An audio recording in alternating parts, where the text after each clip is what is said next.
30th if you're on the East Coast or across the pond. And this, my friends, is Spaced Out Radio. Give me a second here.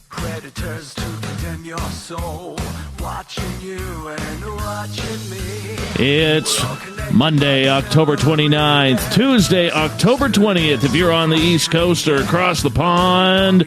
And this, my friends, is Spaced Out Radio. Hope you had a great day and night. I am your host, Dave Scott, broadcasting to you live from the Great White North on top of the mountains of central British Columbia, right here at SOR headquarters. We are here nightly for you on the SOR Radio Network and Deep Talk Radio. And if you want to listen to our archives, they are free at youtube.com/Spaced Out Radio. Just do old Davey the favor and hit that subscribe button. Our website is spacedoutradio.com, where we have a plethora of features for you. You could rock out to Bumblefoot. Soon shop at our brand new Spaced Out Radio store. Read up on the encounter online and so much more. Tonight's show is brought to you by the YouTube channel Nsuho, where Sebastian Martin brings high-quality messages to the masses. Go to spacedoutradio.com, click on the Nsuho banner, and subscribe today. Hey, it's the final Monday of the month, right before Halloween, which means it's time once again to introduce all of you to Butch Witkowski from UFO Cop, based out of the beautiful state of Pennsylvania. A retired police officer, Butch uses his investigative skills now towards researching and hunting down everything from ghosts to lichen-type creatures walking around the forest and every alien in between. You can find Butch's website at uforcop.com. Then at the bottom of hour number 3, Olaf Phillips from Paranoia Magazine is back with another edition of the SOR Newswire. Mr. Butch Witkowski, it's been a month, my friend. How are you doing? I'm doing just fine, sir. How are you? I am tired today. I am very, very tired. I'm not going to lie. My day started yesterday, believe it or not. I had to drive down to Vancouver, and I got to my hotel room about 8 o'clock because I had a television shoot this morning. So I figured I would spend the evening hanging out, watching YouTube, doing a lot of research on the topics that I needed to speak about. And I got to keep a little bit quiet for right now because I'm kind of under contract with that. It's one of these non-disclosure things that they make you sign.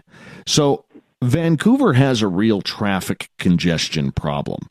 Now, people in LA will say, yeah, that's cute. But for us up here, it's pretty bad. So I set my alarm for 5:30 this morning. So that way I could get through traffic. It took me about half an hour to go through about 8 miles. And then it started to open up, which was nice. And I got to my destination well before I needed to. Had to be there for about 9:30 this morning. I got there at 9 and I went for some breakfast previous to that. So I had lots of time to get there. And then we did the morning of shooting an interview with me, talking about aliens, sea monsters, a little bit of history in the alien realm. And then I left there at about 1 o'clock, got home about 6, quickly messaged Tessa and said, hey, I'm okay. I can do the show. She's like, are you sure? And I'm like, yeah, I can do it. I'm brave. I'm still a little bit wired. But one thing that was really, really cool, man, is, and Butch, you've had a lot of these phone calls where these emails where you go do these, what you think is a test shoot. You know what I'm talking about? Oh, yeah. Well, yeah. Well, apparently this is not a test shoot at all. It was actually I got to be careful with what I say. It was actually a production shoot for a show. I can't say which show. I can't say when it's going to go to air just yet. As of November 9th, I can. So I said to the lady after we're done, I said, is any of my footage going to make it? Like, because, you know, sometimes they overfilm and then they use what they need and they cut out what they don't need. It happens with every television show. And I realize I have a face for radio and a voice for print. And so I'm very curious to see what they're going to use. She's like, no, man. She goes, actually, I was quite impressed because you actually know how to speak in sound bites. And I went, well, that was my journalism training 101 right there. So we're going to see. But it's an exciting day because I think this went very, very well. And as soon as I can get information out to everybody about where they can watch it, who's involved with it, what it's all about, I will get it to you. But as for right now, I got to be very, very hush on what I'm doing. But it was kind of cool. It was kind of cool because I hadn't been in front of a camera in a long, long time. But thankfully, the lens didn't crack, my friend. Okay. You weren't in a dark room with a bunch of dark suit guys, were you? And one light bulb in the middle of the room asking a lot of stupid questions? Oh, yeah. That's exactly what it was, my friend. That's exactly what it was. And you know what? I had a lot of fun with it. I really had a lot of fun with it. So, you know, I thoroughly enjoyed the experience. It was really cool. Love talking about aliens. Love talking about sea monsters. And once again, I got to be very vague here. I can't say much more than that. But when it does come out, it is going to be phenomenal. And one of the names involved, and this is as far as I will go, one of the names involved is massive. A massive, massive name. And I can't go any further than that. That person wasn't there. I didn't get to meet that person. But it's going to be kind of cool that when it does come out, that our little spaced out radio is going to be attached to this show that this person is on. God, I hate being vague with the audience. I'll tell you what, the chat room is lighting you up right now. Oh, I know they are. And just for the record, I did not cut the hair. I did not cut the hair. Did you do a Tim Horton commercial, or are you Justin Trudeau's new campaign spokesman? No, and no. I didn't stop at Tim Hortons today because, you know, we don't have McDonald's up where I live. Right. My town's too small for a McDonald's. So I was debating, okay, I got about an hour and a half before I got to be there. Do I go find a restaurant, sit down and have a nice breakfast? No, I need some grease. So therefore, I went to McDonald's. I ordered up a couple of breakfast burritos with salsa, an iced tea, and a couple of hash browns, and I was absolutely in heaven. Absolutely in heaven.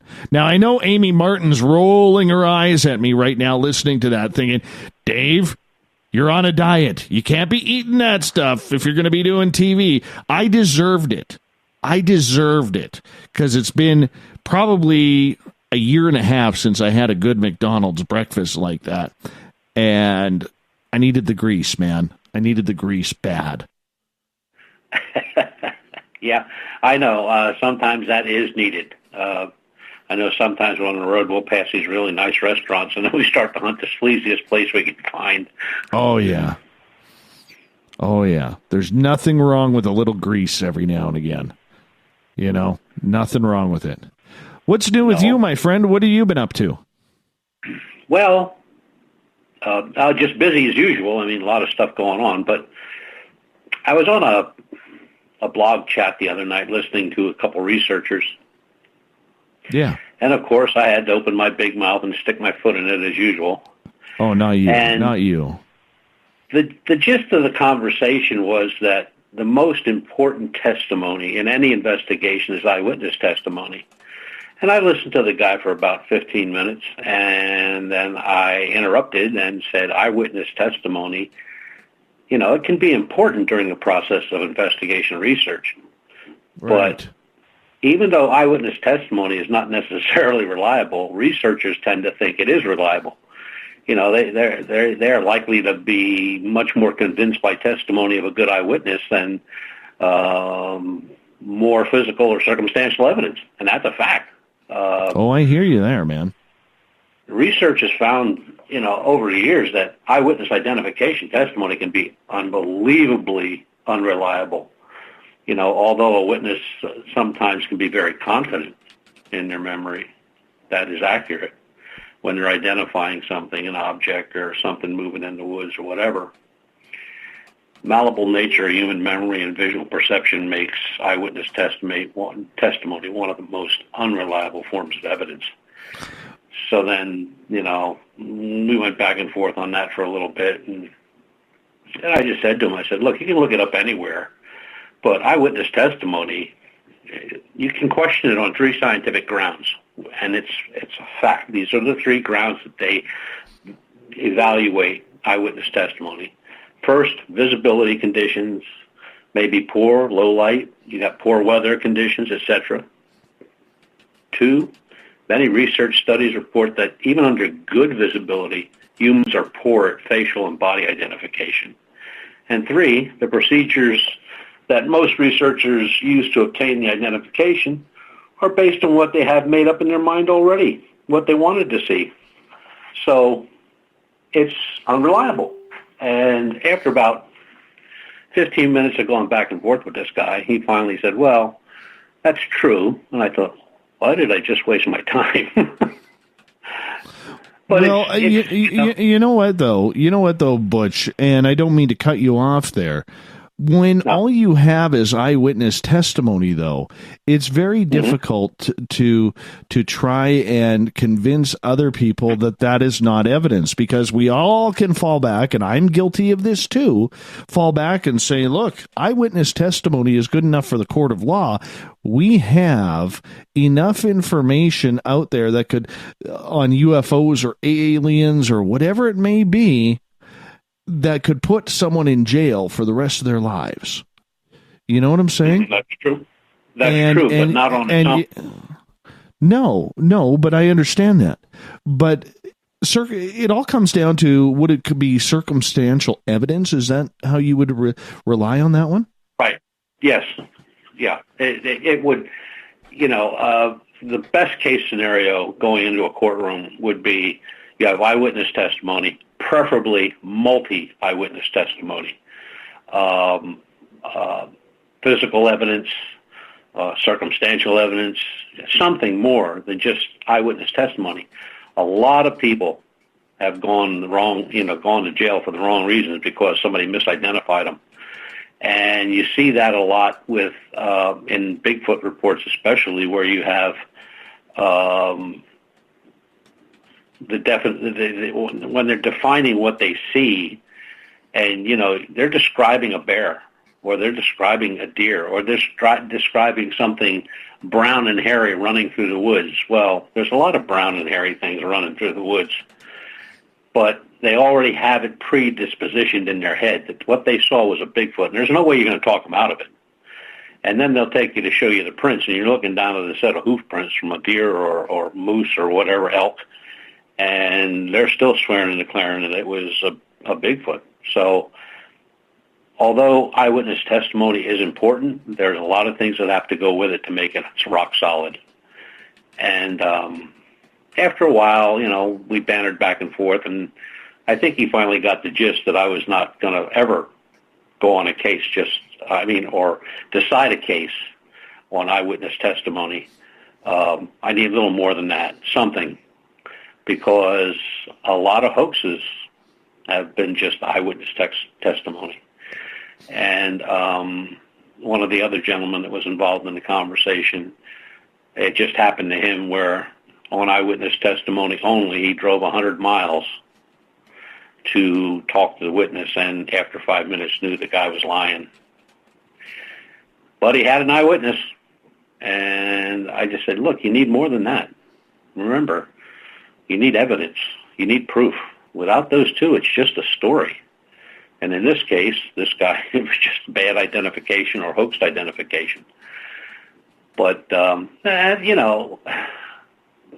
look, some researchers are just predispositioned to whatever they see moving in the woods, it's Bigfoot, or it's a bipedal, or it's Dogman, or it's a UFO, or it's this or that. I mean, they don't need anything else. They just don't. It's already in their mind what they want to see. And that's been proven many, many times in a lot of court cases where, people want to see a black man robbing a store. Or, they want to see a Latino stealing a car, even though there was no Latino or black man involved. But that's what they wanted to see, and that's what they said they saw, and they'll swear to it, and they do swear to it all the time. It's a little disturbing, but I think most rational researchers would, want a little bit more than eyewitness testimony. Now, multiple eyewitness testimony is great. You got, 4 guys standing in the middle of the trail looking at the same thing, and they're describing the same thing. And you can get to talk to them apart, not one-on-one, but, get this guy over here and then talk to that guy and talk to that, and you get the same story. And you got a little bit more than just eyewitness testimony, but multi-witness testimony is the best. And besides, in ufology, the only way you can call anything a flap is not just the amount of objects seen, but the amount of people that witness it at the same time in the same area. So what happens if you have a pair of hunters, 2 hunters? Mm-hmm. Let's say they tell you that they were indulging in some extracurricular activities like marijuana or beer overnight while they were camping and to go hunting in the morning, and that's where they seen these lights. Is that even credible? If there was something else there, like if they stumbled up and showed us footprints, or they had a picture, a video, something, but on that testimony, after admitting that they were loaded the night before, I'd take the report and I'd look around, but that's probably about as far as I'd go with it. Not going to call them a liar. I mean, you can't call anybody a liar. I mean, what people think they see, they're being honest about telling you. Most cases of what they see is what they see. But if, the person is, say, new to Bigfootery, and they're out there week after week after week and not finding anything, and all of a sudden, something takes a cross in front of them, they've already made up their mind what that is. I mean, it could be their Uncle Jack in a fur coat. Doesn't matter. They've already seen Bigfoot or whatever they're looking for.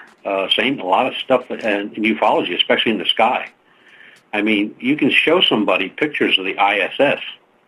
There it is. I mean, you can see it. You don't need binoculars. You can see the ISS on a clear night, starry night, in a proper location. And they'll swear to God. They'll swear up and down. I saw a UFO. Okay. I mean, you're not going to argue with them. Yes, but identification's a tough thing. I mean, just trying to teach somebody how to differentiate a slow walker from a fast walker, so that would be a satellite as opposed to an unidentified flying object. That's tough because they got it in their head what they want to see. So everything they see, whether it's a satellite or an unidentified flying object or it's the ISS or whatever, they've already got it in their head. That's a UFO. So it's just one of those things in research that you put up with. I mean, it's part of the research. It's part of the investigation. I mean, you can only take the information what's given to you. But I mean, some folks are. I mean, they're very forthright. They're honest. What they think they saw, they think they saw. But then you got others that they don't meet that criteria at all. Hence, you get a hoax.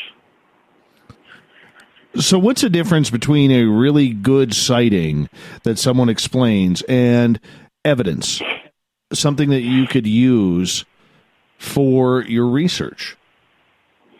Let's say you got, a couple sky watchers, and they see something coming through over the horizon, coming in their direction, zigzagging high in the sky, maybe changing colors or whatever, and they got video. And then, a couple more buddies show up. So now you got 4 people standing there, and they're all watching it because it's not moving real fast, but it's going horizon to horizon. It's zigzagging. I mean, they're describing everything that UFOs are known to do, which is, stop, go up, go down, zigzag, fast, slow. That would be credible. That would be credible, especially if that video of it. Bigfoot. Does it matter what does it? But does it matter what it is? And that leads to my question: does it matter if it's Bigfoot? Does it matter if it's a UFO, a ghost, dogman, bipedal canine, gnomes? Which I am one with the gnomes now. Does it really matter? Well, it does if you're looking for the truth. I mean, if you're just going to write a book about, various sightings of whatever for a year, and then you got a book with various sightings for a year. But if you're looking for the truth and you're looking for good evidence and proof, it's just like, people say, they always ask us, how are you going to ever get anything on this bipedal? There's only one way we're going to get that. We know that. It's only going to be through thermal imaging. That's the only way we're going to get it. Because if we get a photograph, 5,000 people will jump up and say we hoaxed it. We doctored it. We did this. We did that. They can't say that with thermal imaging. So it's the same thing when we take evidence at the scene. So I'm up in British Columbia, and I'm standing there, and you're showing me a Bigfoot print. I'm going to take digital photographs. I'm going to take all my measurements, put down all my markers. I'm going to take black and white film. I'm going to take color film that aren't digital. I'm going to take Polaroids. I'm going to take everything I got.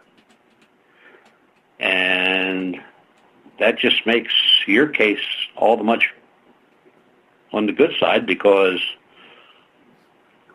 you're not going to digitally enhance a Polaroid. And if you mess around with film, color or black and white, that is so noticeable. That's like wearing a red hat, a red woolen hat in the middle of July. I fully agree with you. Fully agree with you. But people don't do that. I mean, they think digital is the way to go, and yeah, it is. There's no problem with digital. I don't have any problem with digital. It has its place. But you better be backing it up with something. And Polaroids, I mean, you can get them on eBay for a dime a dozen. They still make the film. Black and white cameras, or film cameras are a dime a dozen. Butch, I got to get you to hold on right there, because we got to step out for our first break of the night. Butch Witkowski, Strange Days, the final Monday of every month. We'll be back with more A Big Bad Butch on Spaced Out Radio right after this.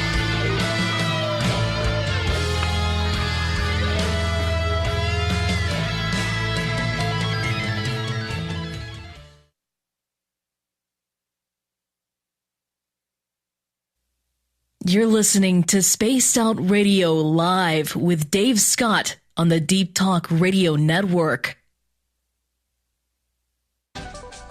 Are you tired of being blocked, shadow banned, or placed in jail for simply posting your thoughts on social media? Social Media Freedom can take care of that for you. Social Media Freedom is the newest and one of the best free new apps that allows you the freedom to post what you want when you want. It takes seconds to download from your app store. Come join the tribe at Social Media Freedom. It's time to set yourself free. Visit purpleplates.com today. For over 40 years, the Purple Energy Plates have been delivering amazing results for their many customers. Inspired by the great genius Nikola Tesla, the harmony, healing, and energetic effects of the plates have proven over and over to be beneficial and often miraculous to thousands of customers. Check their site for daily specials and choose from their many energy products. You won't be sorry. Visit them today at purpleplates.com. You know, it's hard being the bad man of ufology, but that's just the way that I like it. This is Chris George Zuger, and I'll be hanging out with Dave Scott and SOR scientist Chris Cogswell for Reality Paranormal, the second Wednesday of every month. And our job is to break it down and come to conclusions as to what is really going on in the supernatural world. I'd love for you to join us right here on Spaced Out Radio.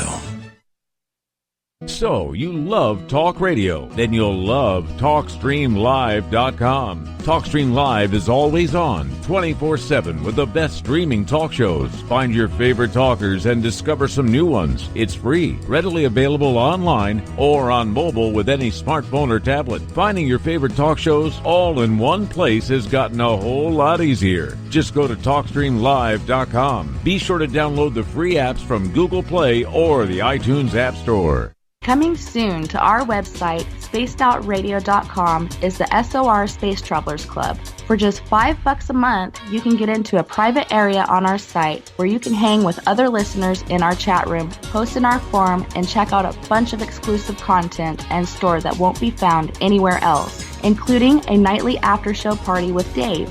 It's going to be the best $5 a month you're going to spend. The SOR Space Travelers, only at spacedoutradio.com. Heading to Vancouver and looking for a night on the town? The Moose Vancouver is the bar that never stops rocking until 2 a.m. every night. The Moose has great food with everything on the menu from $6.95 to $8.95. Fantastic, vibrant staff and rock and roll that will bring you back to when the music was real, the hair was long, and the guitars were rocking. Get your party on at the Moose Vancouver, the official party bar of Spaced Out Radio. You hear footsteps in the empty room above you. A rocking chair begins rocking by itself. Don't be afraid of the things that go bump in the night. Reach for Spirit Storybox, the iPhone app the Huffington Post UK called the only ghost hunting app you will ever need. Spirit Storybox. The spirits are telling their stories. Are you listening? We're bringing scientific thought to the paranormal. Hi there, this is Spaced Out Radio scientist Chris Cogswell.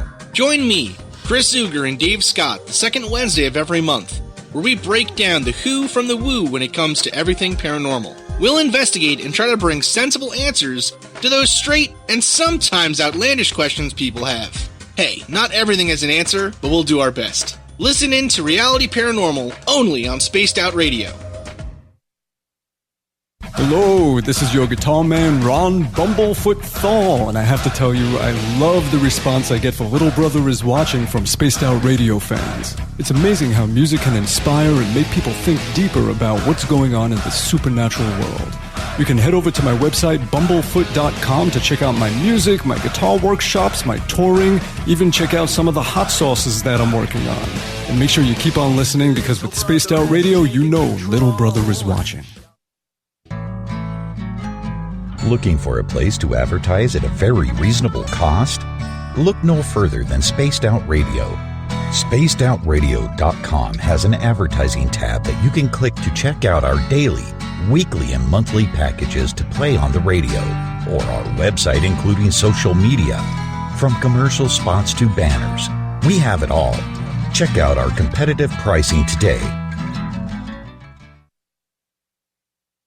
Did you know Spaced Out Radio runs 7 days a week? Hi there, this is Tessa Nicole Thomas, and I'm here to take you on a paranormal journey each Saturday and Sunday night.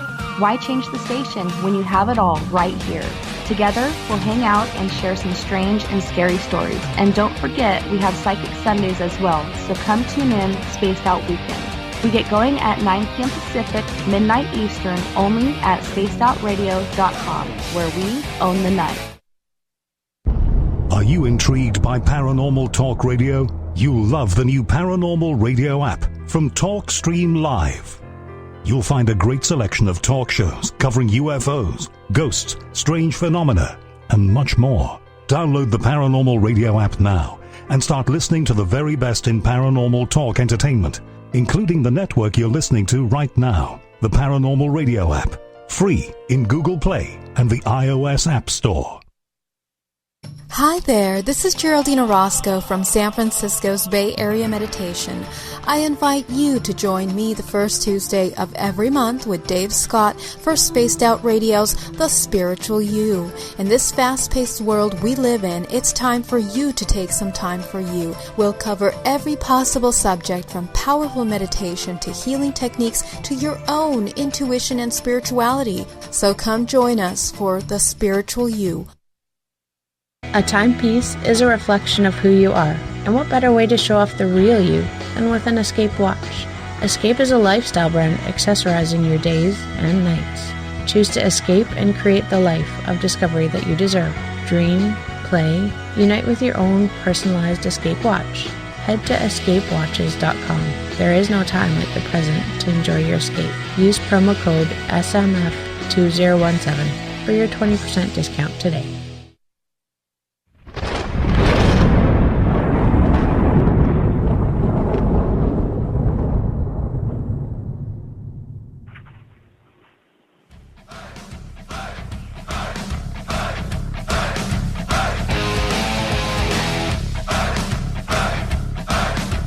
Welcome back to Spaced Out Radio tonight. Butch Witkowski from UFO Cop is our guest as we get into all things spooky and cryptid. I got to ask, Butch, you know, it's that time of the year. It's Halloween. What's your costume this year? Last year you went as a pink daisy. What are you going as this year? A gnome. Oh, you would. You would. No, I am one with the gnomes right now. I got to tell you a story. A few weeks ago, remember we had our Paracon here last month. David Weatherly was up, and he actually sat down and had a very serious talk with me about starting to respect the gnomes a little bit more, because if I do not, they have been known to take offense to that. And he didn't want to see anything bad happen. So he said, you got to become one with the gnomes. So that's what I'm doing my best here at right now. Okay. When I'll see David at the Bigfoot event. I'll ask him about that one. Yeah, please do. Please do. You'll get a good laugh out of it. You'll get a good laugh. But ask him when you see him. Ask him about our area here. What he thought of our area. Okay. I think he really, really enjoyed it. So I think he'll enjoy it. That guy gets around a lot. I mean, he's everywhere. He is everywhere. But anyway, It is Halloween Eve, isn't it? Yeah. Well, well, for you, yes. For me, no. For me, it's still 2 days away. Yeah. You're in that other time zone thing. Yeah. Kind of quirky, but it works out. But anyway, I pulled up some spooky stories from Pennsylvania that have been around for a long, long, long time. If it's okay. Yeah, let's fire it up, man. Let's go for it. All right, let's go with Tuggy the Witch. This takes place in Bryn Mawr, which is in Montgomery County, Pennsylvania.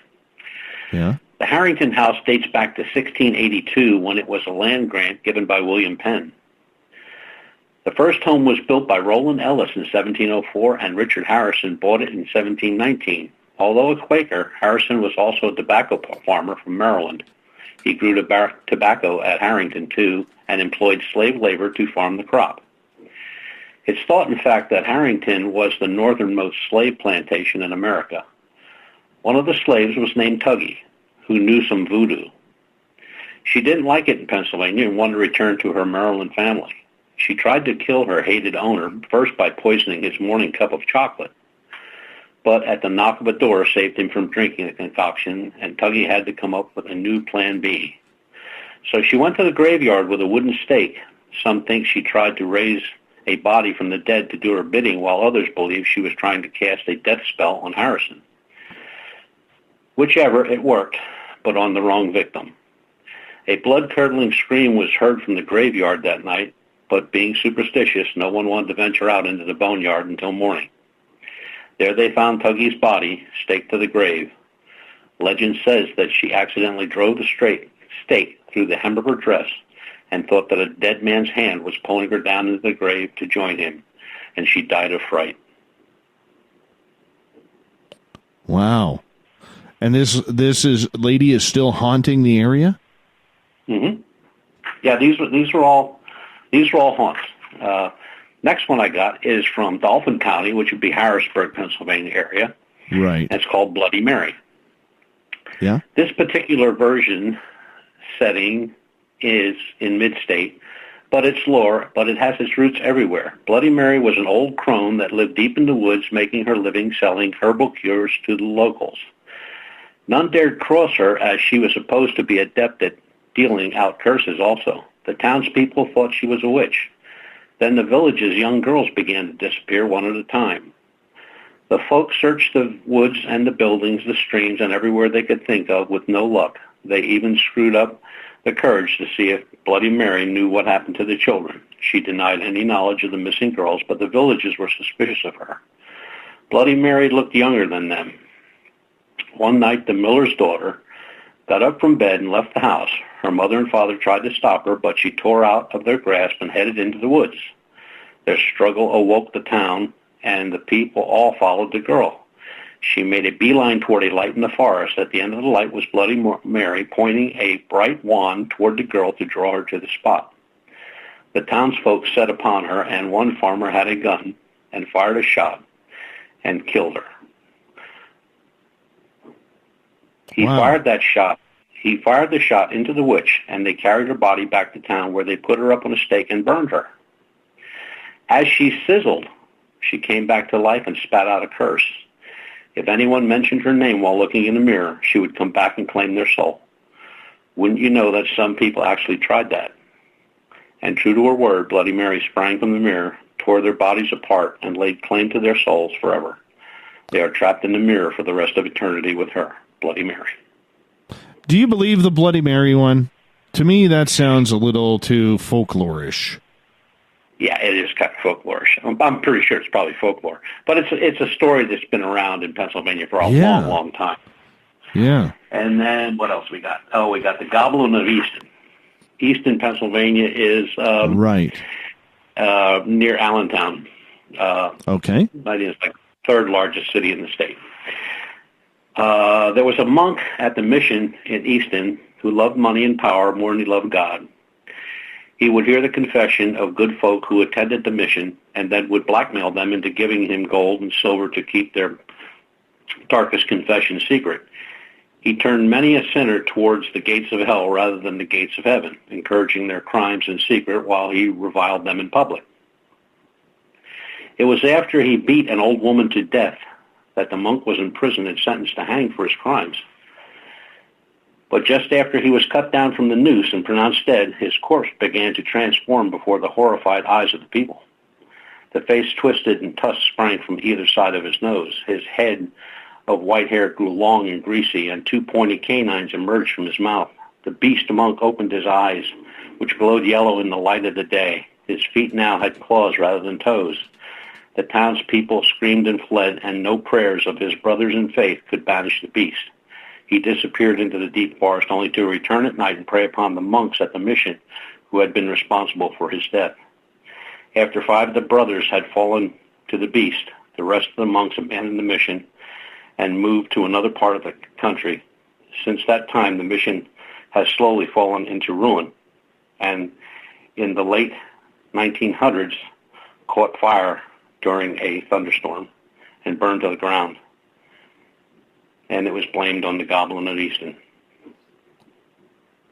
Nice. Very nice.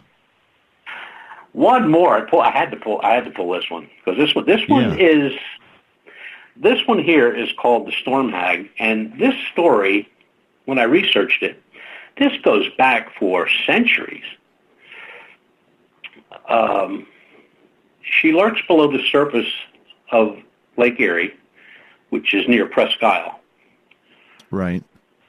Her form, forever swimming through the weeds and the mire, pale and green of skin, her yellow eyes luminously shine in the dark, and her thin, long arms wrap themselves around the unwary, while foul, green, pointed teeth sink into soft flesh and sharp nails at the end of long, bony fingers stroke you into the deepest sleep there is. She is known by many names, but to the sailors of Lake Erie, to this day, she is known as the Storm Hag. The creature is a sea witch, an evil Jenny Greenteeth, who summoned the storms and pulled shipwrecked sailors down into the evil embrace to live with her forever at the bottom of the lake. Sometimes she waits until the calm right after a storm to attack. When the sailors relaxed their guard, lulled into thinking that the danger is past with the storm hag burst forth from the dark waters of the lake, spewing forth lightning and wind and venom, and the ship will vanish, never to be seen again. There are so many wrecks at the bottom of Lake Erie that it's unbelievable. There's hundreds. And when I was researching this story, up until the late 70s, there were, during storms, they actually wrote down on the report of what caused the ship to sink, the storm hag. Weird. That's nuts. That is totally weird. Yeah. That almost sounds. That almost is that the same storm hag that brought down the Edmund Fitzgerald? Yeah. Mm-hmm. The witch of what do they call her? Oh, now I got to go through the Gordon Lightfoot song. My goodness. Yeah, it was crazy. I mean, when I was looking at it, I just was looking for the particulars of it, and then I saw that that ships in the 70s were still being their sinking was still being blamed on the storm hag. The Witch of November. Yeah. That was what the way Gordon Lightfoot explained it in the Wreck of the Edmund Fitzgerald song. Mm-hmm. Mm-hmm. Very, very strange. That's my 4 spooky stories for Halloween. Well, I appreciate them. I do. I absolutely do. I'm going to send them. Yeah. I'm going to send them to my sister. My sister cannot read anything spooky. She really can't. Well, aren't you a nice brother? My younger sister, and she won't go out anyone. Even when we were growing up as kids, she wouldn't go out on Halloween. She wouldn't dress. She wouldn't answer the door, and she just doesn't like anything like that. So I'm going to send these to her tomorrow. But she would expect that from me. Well, I mean, we have to do that to our sisters. Why wouldn't we? Absolutely. Why wouldn't we? Oh, yeah, man. I can remember taking the heat for stuff they did so far back it makes me crazy. When it comes to these, well, I want to ask you a couple questions about this, though, if you don't mind. Because when it comes to the spooky stories, Butch, as an investigator, when you're looking into these, a lot of them come across as folklore, whether it's the Witch of November, whether it's Bloody Mary, or whatever it may be. How much of a grain of salt do you have to take in truth?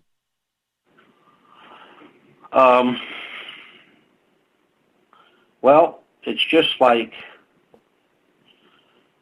when we started researching the bipedal canines. I had to go way back. I had to get all kind of information to see if anything existed, anything remotely like that in history. And we did find one in 1868 where a farmer took a shot at something that was going after his goats, and he described it exactly as we have it today. So there have been others that we have looked at in other cases of other strange things running around and flying in the skies that we found historical research done. And it makes you think, like, I'm looking for something in 2018, since 2014, that a guy takes a shot at in 1868 in Erie, Pennsylvania. Okay. So, although the first thing that would come into your head would be, well, could be folklore, yes, that's true. But when he gives the identification and he describes what he saw, what he took a shot at, and it matches exactly what we're looking for, even in the description, size, weight, look, everything, then it gets a little crazy, because although the first thing that enters into your mind is, oh, this is, some folklore or something, story that's been carried on through generations. But when you get something like that, that just sets you right back. You know, you sit back in your chair and go like, oh, crap. But that's why I always say to everybody that always asks about investigative techniques, do your homework. Go back. Go backwards. Don't go forwards. Go backwards first. See if you can find anything like that historically. Now, a lot of times that doesn't work because, you know, records weren't kept back then like they are today. You didn't have the internet. You didn't even have an encyclopedia back in those days. So when you find something, it has to really kind of match up to what you're looking for, at least close, or in this case, it was almost exact. Right. But the only difference was the color, you know, of the fur, and it was longer, not shorter. So it gets a little spooky when you do that because, you know, as you're doing your research and you're reading books and you're reading papers and other people's investigations into this stuff from Bray Road all the way across the country to California, down into Texas, of strange creatures, and then that pops up and you're going like, wow, you know, from where this sighting was in Erie to our research area is only about a 2-hour drive. So it makes you think, and it implants that you are really looking for something now. There is something out there because, you know, like if, you know, we got our first report in 2014. If I would have found this information from something in 2015, it wouldn't have meant anything to me at all. It just would have been a report. But when I find something from 1868 in 2018, that's a long time. And when I'm reading it and the guy's describing it, and I'm looking at, you know, all the reports I have that are describing the same thing, and his descriptions are going like on the money except for the length of the hair and the color. That gets a little spooky. But it just goes to show that although at first I didn't think there was anything out there, that it was probably misidentification of something or, you know, a hoax or maybe somebody just playing a game. But as the reports came through and then we found that one, and that really set it to the point where at first I was probably a skeptical believer, but not anymore. Now I'm a believer. There's something out there that people are saying. They want answers, and it's our job to try to find out what it is and document it. We got about 3.5 minutes here before we got to go to our break at the top of the hour. Butch, when you are looking into these folklore stories and you're trying to decipher what little grains of salt are true and what is just fantasy and fallacy in regards to it, more times than not, these stories do come from something spooky. How far back do you go to try and trace this information?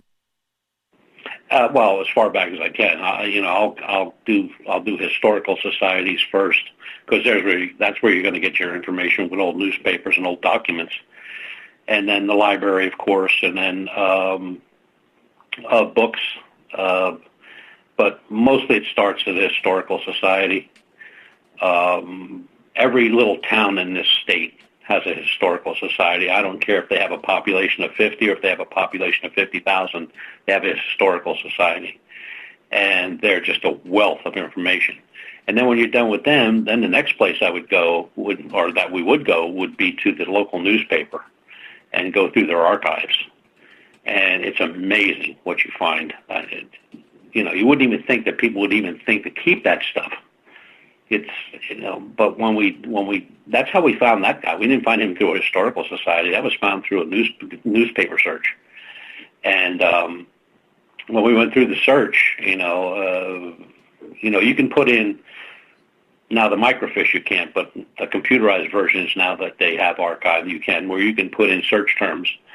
So I put in, I think I put in wolfman, dogman, werewolf, strange creature, and bipedal wolf. And I think it hit on wolfman is the one that gave me the hit.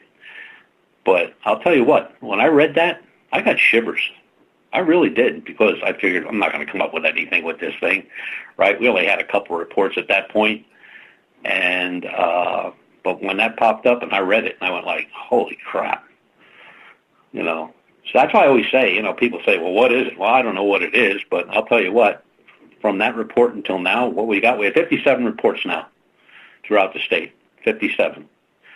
And that includes the 1868. We have it in the 1940s. We have it seen in the 40s, the 50s, the 20s, the 30s, the 70s, nothing in the 80s, but a couple in the 90s, and then in the 2000s. But the first one that that we started, was in 2014.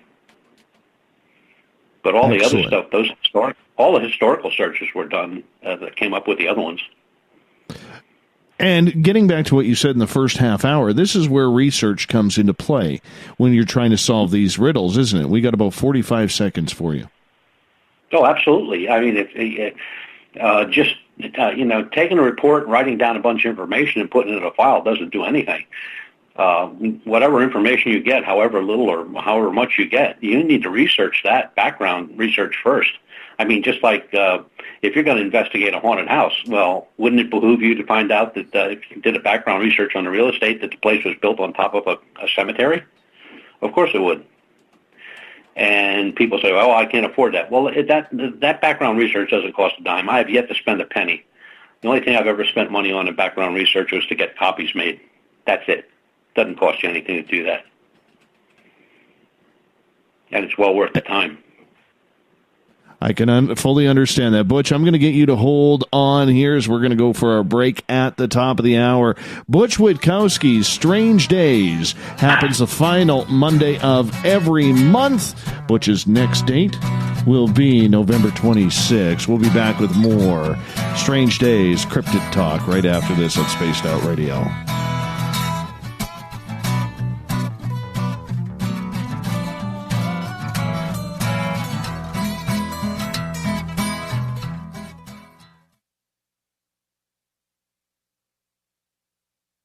Heading to Vancouver and looking for a night on the town? The Moose Vancouver is the bar that never stops rocking until 2 a.m. every night. The Moose has great food with everything on the menu from $6.95 to $8.95. Fantastic, vibrant staff and rock and roll that will bring you back to when the music was real, the hair was long, and the guitars were rocking.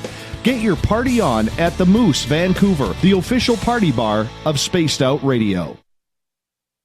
Hello, this is your guitar man, Ron Bumblefoot Thal, and I have to tell you, I love the response I get for Little Brother is Watching from Spaced Out Radio fans. It's amazing how music can inspire and make people think deeper about what's going on in the supernatural world.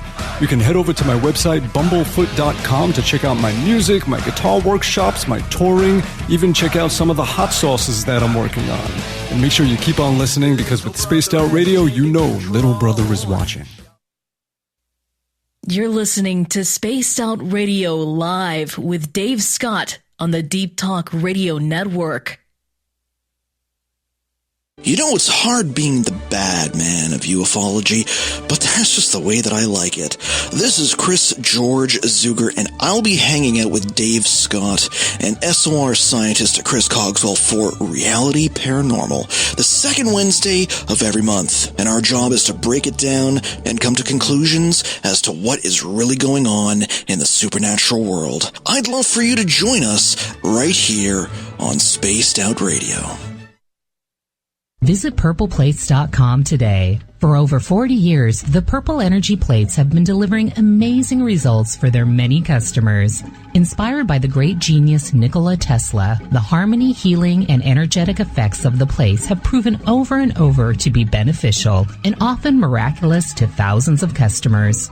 Check their site for daily specials and choose from their many energy products. You won't be sorry. Visit them today at purpleplates.com. The Call of the Wild is in Vancouver. The Moose Vancouver is one of the hottest bars and restaurants in the city. Open until 2 a.m. nightly, the Moose will rock you like a hurricane all night long. Great food with everything on the menu at $6.95 near the corner of Nelson and Granville. Get your horns up and come rock with us. The Moose Vancouver, the official rocking bar of Spaced Out Radio. On the first Tuesday of every month, I encourage you to come along for a journey with me, Geraldine Orozco, on The Spiritual You. Together, we will take a look at how to access the highest expression of yourself and change your life. Consciousness, ET contact, health, and wellness, we can talk about it all. So come along for a spiritual ride with me, Geraldine Orozco, on The Spiritual You, only on Spaced Out Radio. We are getting ready to relaunch the SOR Space Travelers Club at spacedoutradio.com. For $5 a month, you can join us for a plethora of features found nowhere else. Hang out in a private chat room during the show and after party. You can check out some exclusive content and a store specifically for you, as well as a private listener forum where you can post your thoughts, stories, and pictures. The SOR Space Travelers Club, coming soon to spacedoutradio.com. Looking for a place to advertise at a very reasonable cost? Look no further than Spaced Out Radio. SpacedOutRadio.com has an advertising tab that you can click to check out our daily, weekly, and monthly packages to play on the radio, or our website including social media. From commercial spots to banners, we have it all. Check out our competitive pricing today. Find your escape where time has no limits. It's about living today and cherishing the heritage of yesterday. A spirit of adventure for what is new, with the nostalgia of the past. Your timepiece is a reflection of who you are. Life surrounded by beauty from the world around us to the soul within. EscapeWatches.com. There is no time like the present to enjoy your escape. Use promo code SMF2017 for your 20% discount today. So, you love talk radio? Then you'll love TalkStreamLive.com. TalkStream Live is always on, 24/7, with the best streaming talk shows. Find your favorite talkers and discover some new ones. It's free, readily available online or on mobile with any smartphone or tablet. Finding your favorite talk shows all in one place has gotten a whole lot easier. Just go to TalkStreamLive.com. Be sure to download the free apps from Google Play or the iTunes App Store. The freedom to post what you want, when you want. That's the social media freedom you need. Social Media Freedom is the free app in your app store. No need to worry about going to jail or being shadow banned any longer. It's the freedom to say what you feel. The freedom to know Big Brother isn't watching. It's the way social media is supposed to be. Social Media Freedom. It's time to set yourself free. Download from your app store today. Do you want to know what's really going on in your world? Do you have questions about who you can trust in the mainstream media? Then look no further than the Rebel Planet. Come get the straight answers right here at spacedoutradio.com. Join me, Jamie Sexton, creator of Rebel Planet News, as I fill you in on the stories behind the stories. All you truth seekers, be sure to tune in to Rebel Planet on spacedoutradio.com the third Thursday of every month.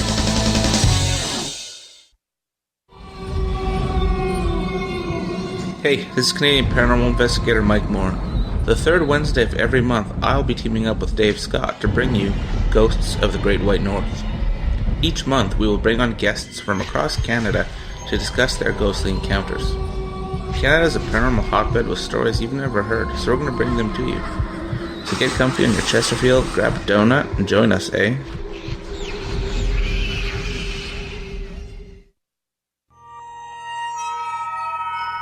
You hear footsteps in the empty room above you. A rocking chair begins rocking by itself. Don't be afraid of the things that go bump in the night.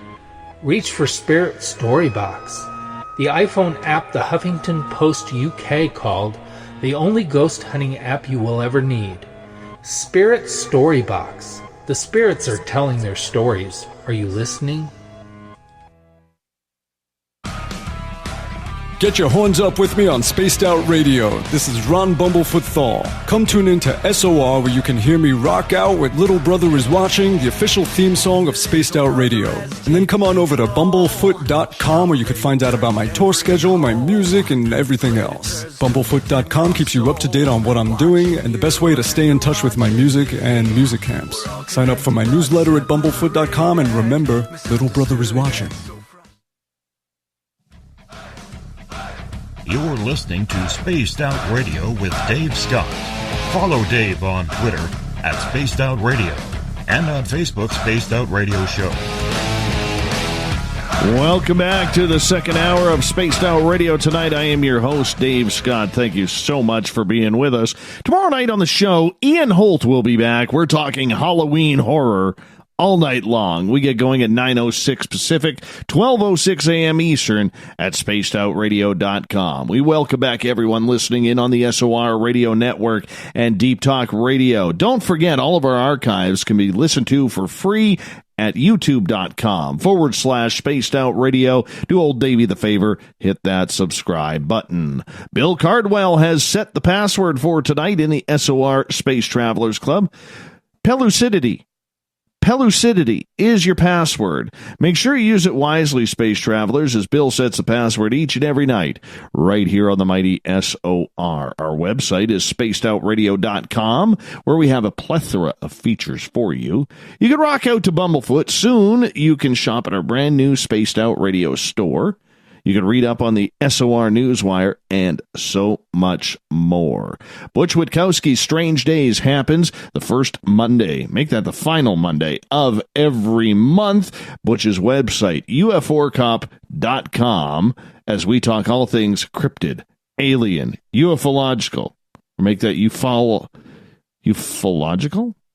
Is that even a word? Is it ufological? I don't even know anymore. I don't know. I got ripped the other day by Rich Giordano saying, I hate ufology, Dave, and you use it all the time. Ufology. Oh, God. Whatever. He's chasing UFOs, people. He's chasing UFOs. Butch, welcome back. Okay. I still have people that when they say ufology, they'll go UFOology. It's almost like... I don't like that. I don't like that. No, that's not a fan. Not a fan of that. My friend, let's talk a little bit of space right now because, sure. I have to tell you, ever since the To the Stars Academy came out with their information, and recently they've been going for metamaterials, to me, and maybe it's just me, I find it very difficult to bring on UFO investigators anymore who are just putting cameras up in the sky to look for weird, strange lights. To me, I think we've advanced on that. And maybe I'm being naive. Maybe I'm being a little too rude. Maybe I'm being a little bit too rash on my decision, or on the decision of others whom I've talked to. But what's your thoughts on that? Is it still important with all the information that happened and came out a year ago? Because it's already been a year. Is it still rational to think that to even talk to people who are outside filming these potential unidentified flying objects? Well, I guess my answer to that would be yes. It's still important because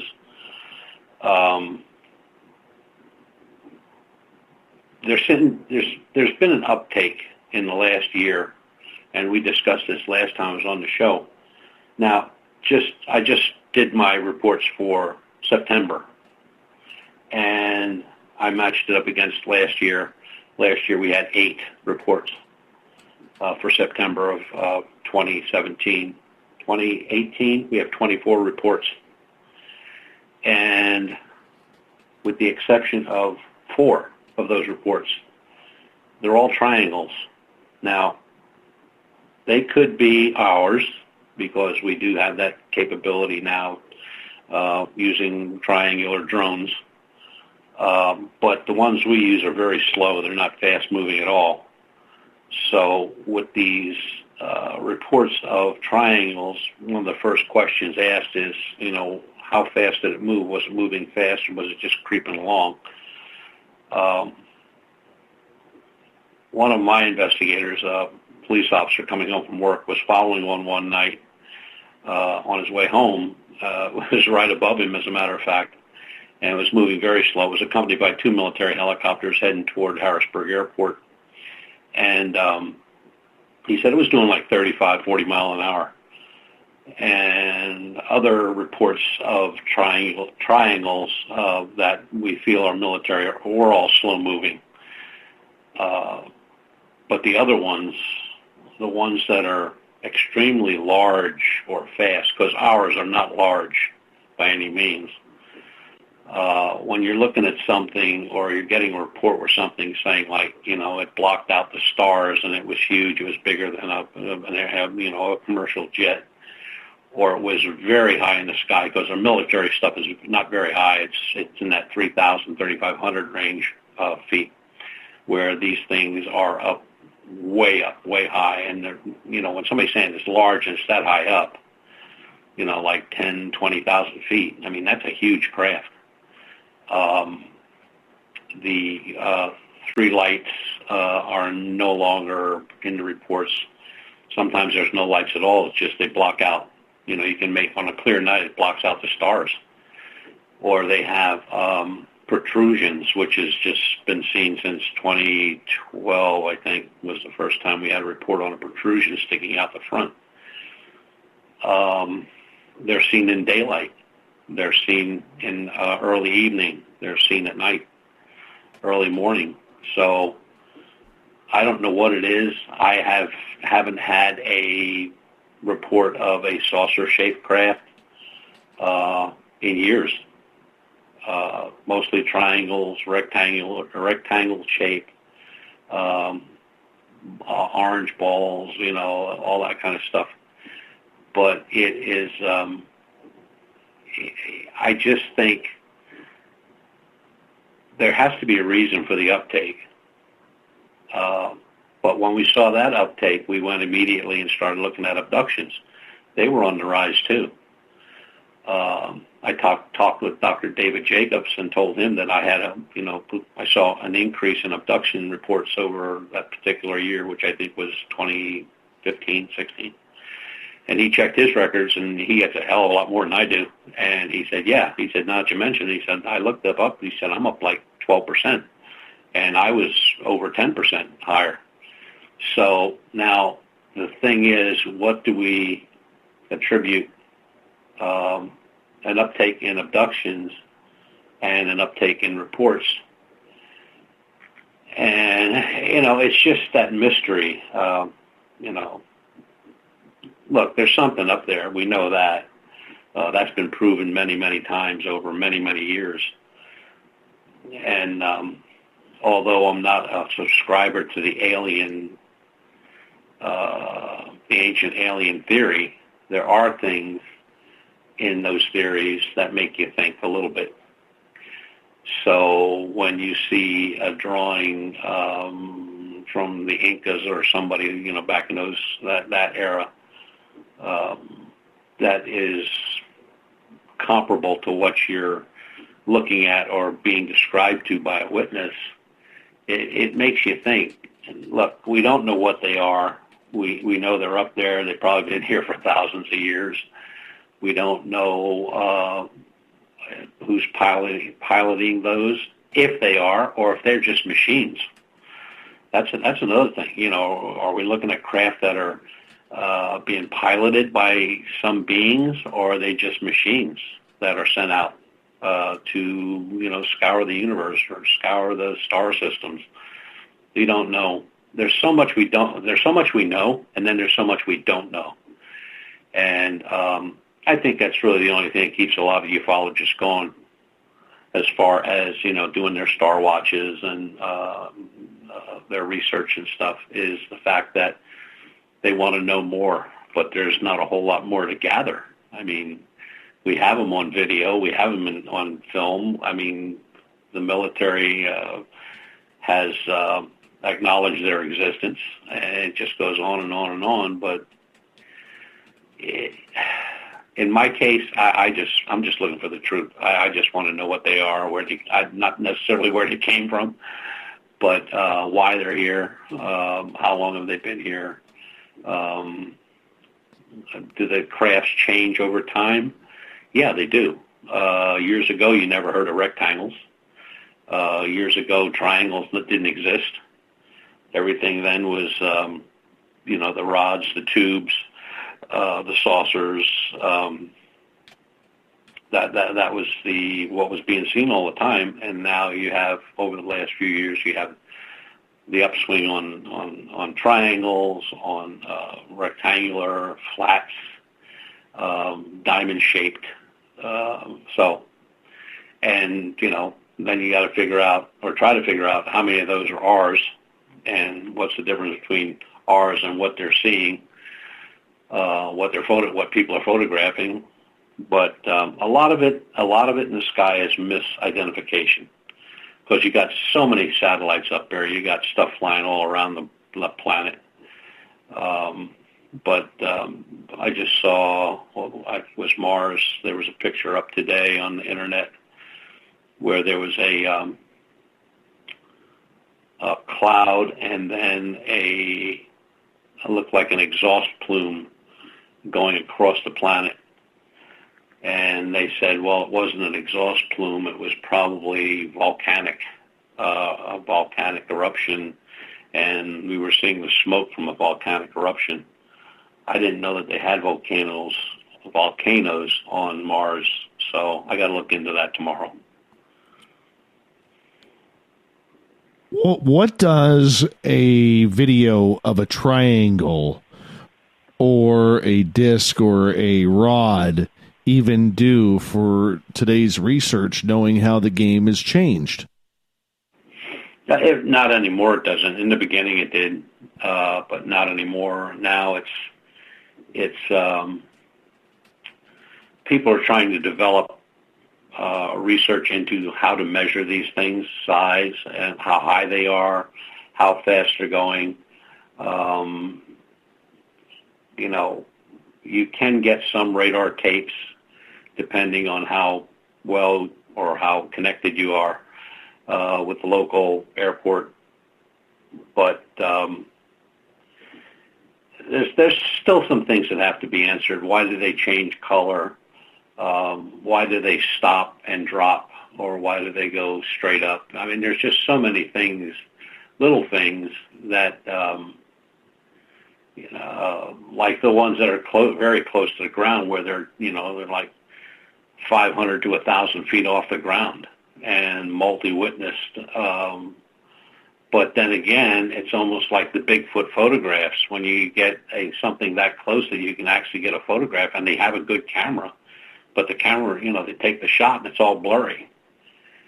I haven't quite put my finger on that yet. And, I know that people in the Bigfoot community say that when you take a shot of Bigfoot with a camera, no matter how good it is, it'll be blurry.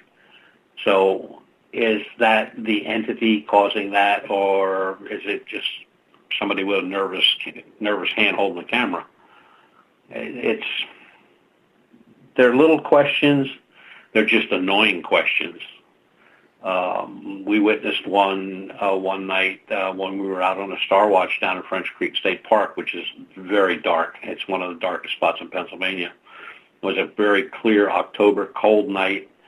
Standing there talking to two state troopers, and we were looking forward where we had our setup, all the cameras and everything going forward to a very large area of sky. And the one trooper tapped me on the shoulder. He said, well, what about those? And I turned around and looked, and we were watching a bright white light. And I mean, they're very bright. It's almost like looking at a continuous flashbulb. And it was zigzagging across the sky, and it stopped dead. And then it dropped down and made like a big U and came back up again. And as it was turning and coming back up, it turned red, and it shot straight up into the sky. And I just looked at him and said, I never saw anything like that in my life. He said, oh, we see those all the time. I'm like, really? And he goes oh, yeah. He said, we had some that come down to tree length, treetop. You know, I'm going like, you're kidding. He went, no. So I said, so you're a believer? He said, I might be a believer, but I don't know what I'm a believer in.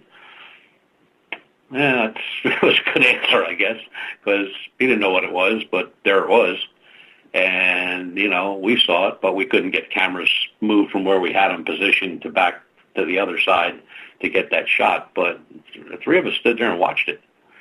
And I never saw anything like that. You know, they're usually very fast, zigzag across the sky or shoot across the sky. Turn color, yeah, we've had them turn color. Dominant colors have always been like red and blue and white. I think we have one report of a green, but most of them are in that same color category. But there's just a lot of them up there. I mean, since I moved here, I guess we moved in here in July, was it? I think July. And since July, I've seen three right off my front porch, my front deck. You know, so they're up there. What they are, nobody knows. We got an idea. A lot of that is probably based on science fiction. A lot of it's ours. But I don't know. I don't know if we're ever going to know the truth on it, unless it comes to one of those War of the World type scenarios where we'll find out it'll be too late. I just want the truth. I want to know what it is. It's got me curious. It's got me so curious. It's like, you know, getting bit by a bug. You just get it in you and you can't let go of it. I understand that, and I can appreciate that. And I think, you know, everybody who has never seen a UFO, or even if they have, they should still be staring up at the stars, because it is a very cool phenomena when you get a very good sighting. Now, I'm not talking something that looks like a speck of light flying across the sky. I'm saying something that you can recognize a shape or a pattern in it, or see it burning zigzags throughout the air. You know, my big issue right now is where does the average ufologist go now? What do they do? Should they be wasting their time, Butch, on grabbing these videos and posting them? And well, trust me when I say this, I just want to preface this. I don't mean that they're wasting their time. I'm using that as a figure of speech. Or should they be trying to figure out the next step, because we as a field have gone beyond just the video sightings? Well, I think the next step is you're seeing more and more UFO researchers using telescopes now. Telescopes and UFO guys were like, nah, nobody had those. You know, decent pair of binoculars or astro binoculars was about as far as they were going. But now, you know, I know a couple fellows that are really, they've invested a lot of money on these telescopes that, you know, they can track something. They can go way out. I mean, you know, they can watch fleas having sex on the moon. I mean, it's just, they can sit in they're wireless, so they can sit in their living room and look at their computer and watch what's going on in the sky. And you know, you got to face it. When you're sitting out in the sky watching, you're looking up all the time. Pretty soon you get fly mouth. You know, you're just hanging with your mouth hanging open. And but I just think, you know, everybody's trying to look further to see what they can see, more of what they can see. Different ways of seeing it, different ways of documenting. A lot of these astroscopes, telescopes have cameras built into them. I mean, everything is pretty much remote control. You know, you can only look for so much. I mean, you don't have an answer. There have been radar tracks where they said, you know, they'll go 10,000 mile an hour plus. Then you'll have some that are lesser, and you have some that are more. But, you know, we still don't have the answers. Are they machines, or are they being piloted by somebody? I mean, the alien capture of aliens, I mean, that's, in my estimation, nonsense. Nobody can keep those kind of secrets.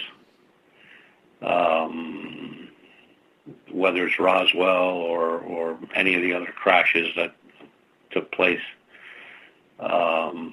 nobody's ever come up with a body. But we have the same problem with Bigfoot, don't we? Nobody's ever come up with a body. Yeah, we totally do. And then you have the Bigfoot, some Bigfoot believers believe that they are extraterrestrial. And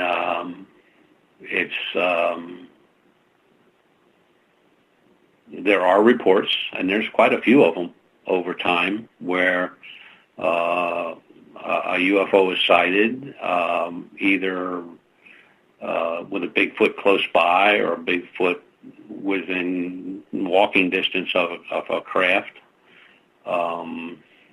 But again, just stories. There's no evidence.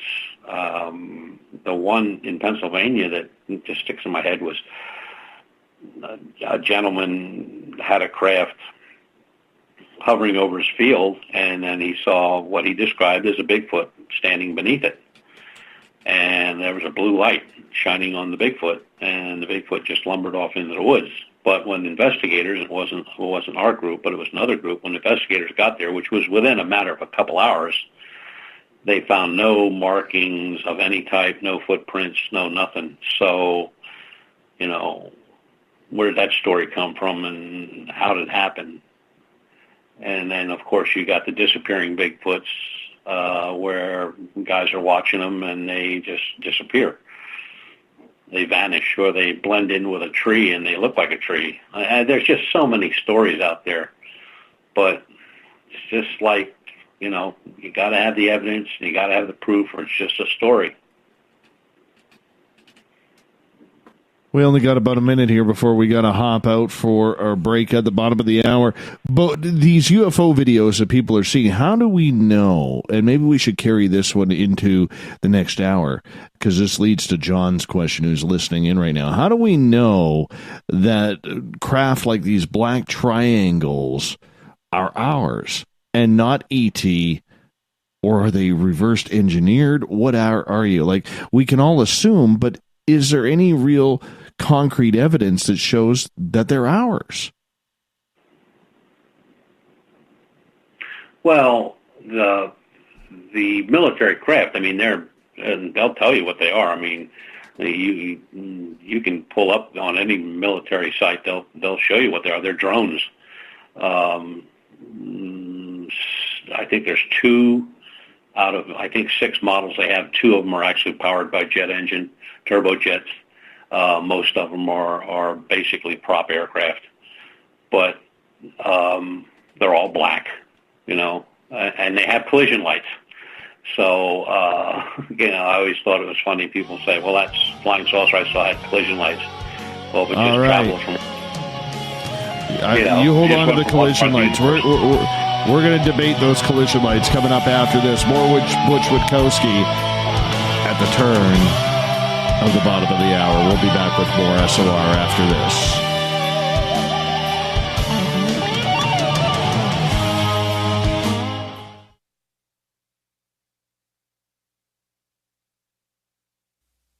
You're listening to Spaced Out Radio Live with Dave Scott on the Deep Talk Radio Network.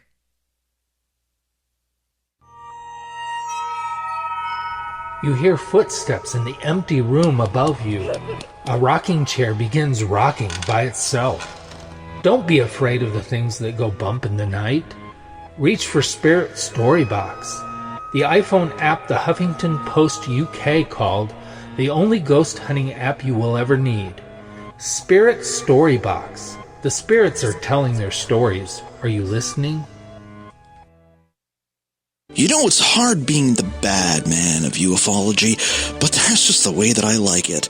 This is Chris George Zuger, and I'll be hanging out with Dave Scott and SOR scientist Chris Cogswell for Reality Paranormal, the second Wednesday of every month. And our job is to break it down and come to conclusions as to what is really going on in the supernatural world. I'd love for you to join us right here on Spaced Out Radio. We're bringing scientific thought to the paranormal. Hi there, this is Spaced Out Radio scientist Chris Cogswell. Join me, Chris Zuger, and Dave Scott the second Wednesday of every month, where we break down the who from the woo when it comes to everything paranormal. We'll investigate and try to bring sensible answers to those straight and sometimes outlandish questions people have. Hey, not everything has an answer, but we'll do our best. Listen in to Reality Paranormal only on Spaced Out Radio. Did you know Spaced Out Radio runs 7 days a week? Hi there, this is Tessa Nicole Thomas, and I'm here to take you on a paranormal journey each Saturday and Sunday night. Why change the station when you have it all right here? Together, we'll hang out and share some strange and scary stories. And don't forget, we have Psychic Sundays as well, so come tune in Spaced Out Weekend. We get going at 9 p.m. Pacific, midnight Eastern, only at spacedoutradio.com, where we own the night. Hello, this is your guitar man, Ron Bumblefoot Thal, and I have to tell you, I love the response I get for Little Brother is Watching from Spaced Out Radio fans. It's amazing how music can inspire and make people think deeper about what's going on in the supernatural world. You can head over to my website, bumblefoot.com, to check out my music, my guitar workshops, my touring, even check out some of the hot sauces that I'm working on. And make sure you keep on listening, because with Spaced Out Radio, you know Little Brother is watching. Heading to Vancouver and looking for a night on the town? The Moose Vancouver is the bar that never stops rocking until 2 a.m. every night. The Moose has great food with everything on the menu from $6.95 to $8.95. Fantastic, vibrant staff and rock and roll that will bring you back to when the music was real, the hair was long, and the guitars were rocking. Get your party on at the Moose Vancouver, the official party bar of Spaced Out Radio. Looking for a place to advertise at a very reasonable cost? Look no further than Spaced Out Radio. SpacedOutRadio.com has an advertising tab that you can click to check out our daily, weekly, and monthly packages to play on the radio, or our website including social media. From commercial spots to banners, we have it all. Check out our competitive pricing today. Are you tired of being blocked, shadow banned, or placed in jail for simply posting your thoughts on social media? Social Media Freedom can take care of that for you. Social Media Freedom is the newest and one of the best free new apps that allows you the freedom to post what you want, when you want. It takes seconds to download from your app store. Come join the tribe at Social Media Freedom. It's time to set yourself free. So, you love talk radio? Then you'll love TalkStreamLive.com. TalkStream Live is always on, 24/7, with the best streaming talk shows. Find your favorite talkers and discover some new ones. It's free, readily available online or on mobile with any smartphone or tablet. Finding your favorite talk shows all in one place has gotten a whole lot easier. Just go to TalkStreamLive.com. Be sure to download the free apps from Google Play or the iTunes App Store. Coming soon to our website, spacedoutradio.com, is the SOR Space Travelers Club. For just $5 a month, you can get into a private area on our site where you can hang with other listeners in our chat room, post in our forum, and check out a bunch of exclusive content and store that won't be found anywhere else, including a nightly after-show party with Dave. It's going to be the best $5 a month you're going to spend. The SOR Space Travelers, only at spacedoutradio.com. A timepiece is a reflection of who you are, and what better way to show off the real you than with an Escape watch. Escape is a lifestyle brand accessorizing your days and nights. Choose to escape and create the life of discovery that you deserve. Dream, play, unite with your own personalized Escape watch. Head to escapewatches.com. There is no time like the present to enjoy your escape. Use promo code SMF2017 for your 20% discount today. Hi there, this is Geraldine Orozco from San Francisco's Bay Area Meditation. I invite you to join me the first Tuesday of every month with Dave Scott for Spaced Out Radio's The Spiritual You. In this fast-paced world we live in, it's time for you to take some time for you. We'll cover every possible subject from powerful meditation to healing techniques to your own intuition and spirituality. So come join us for The Spiritual You. Are you intrigued by Paranormal Talk Radio? You'll love the new Paranormal Radio app from TalkStream Live. You'll find a great selection of talk shows covering UFOs, ghosts, strange phenomena, and much more. Download the Paranormal Radio app now and start listening to the very best in paranormal talk entertainment, including the network you're listening to right now, the Paranormal Radio app, free in Google Play and the iOS App Store. Visit purpleplates.com today. For over 40 years, the Purple Energy Plates have been delivering amazing results for their many customers. Inspired by the great genius Nikola Tesla, the harmony, healing, and energetic effects of the plates have proven over and over to be beneficial and often miraculous to thousands of customers. Check their site for daily specials and choose from their many energy products. You won't be sorry. Visit them today at purpleplates.com.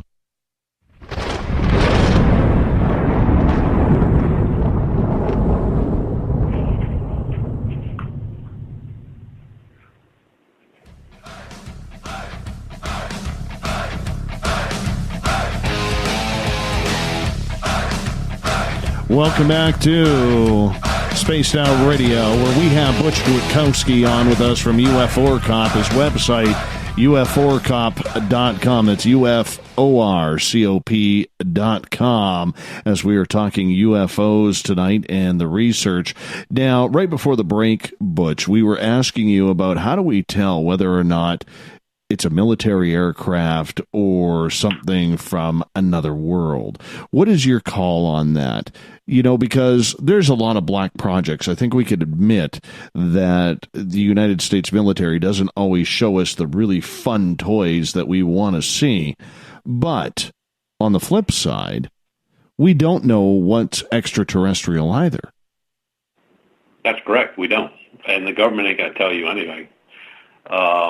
You know, there was things like the SR-71 that was flying back in the late 60s, early 70s, but it was only found out in the late 80s. So, you know, we don't know what they have, what they've back-engineered, if anything. The military, now they're coming up with this Space Force. When you think rationally that UFO sightings have been on an uptake for many, many years, and then all of a sudden there's a need for a Space Force. Why is that? If you want to shoot satellites out of the sky, you just put up a satellite that's been weaponized to shoot out the satellite.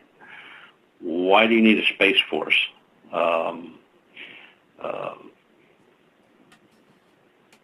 Are they going to put military bases on planets, on asteroids? I don't know. There's so many stupid questions you ask yourself, and you don't have an answer. You're not going to get an answer. I mean, they'll tell you what they want you to know, and that'll be the end of it. But, Seth Rich from, when he talked about all the black projects going on, and he said there's nothing we can't do. There's nothing you can think of with that we can't do. And there's, we can go to any planet we want to. That was back in the 70s. So how far advanced are they? We'll never know. And maybe a lot of the stuff that we're looking up thinking extraterrestrial is terrestrial, or vice versa. A lot of stuff we think might be, from our planet is not from our planet. It makes more sense to me that some of the things we see in the sky are just machines than it does they're being piloted by Joe the Gray. Again, there's no proof of an alien existence other than the abductees that talk about what they see and what happens to them. And even that stuff is debatable. I mean, we've been to abduction cases where one of the first things that I learned really early on, and I learned it from somebody that has done abductions all their life, was to look around when you're talking to the folks, what kind of books they got laying around. And if you see a bookshelf full of abduction books, that's your story right there. It's same thing with UFOs. When somebody says, well, I don't know anything about UFOs, but he's got every book on his shelf like I have in my library. So it's just like everything else in this investigation and research stuff.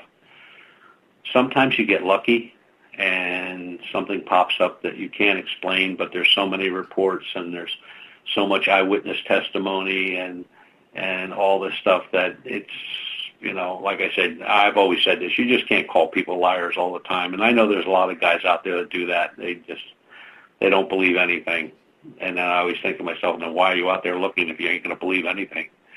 When somebody says to me that they had a Bigfoot encounter, I can almost tell by the story or the way they're talking about it that what they saw was what they saw. Now, it would be nice to have hair samples, a body, but that's not going to happen. All the hair that's ever been turned up has been nothing. In my library I have 14 Bigfoot prints, replicas of the famous Bigfoot sightings. And I look at those all the time. And I'm going like, what more do we have to do, or what more do we have to find out to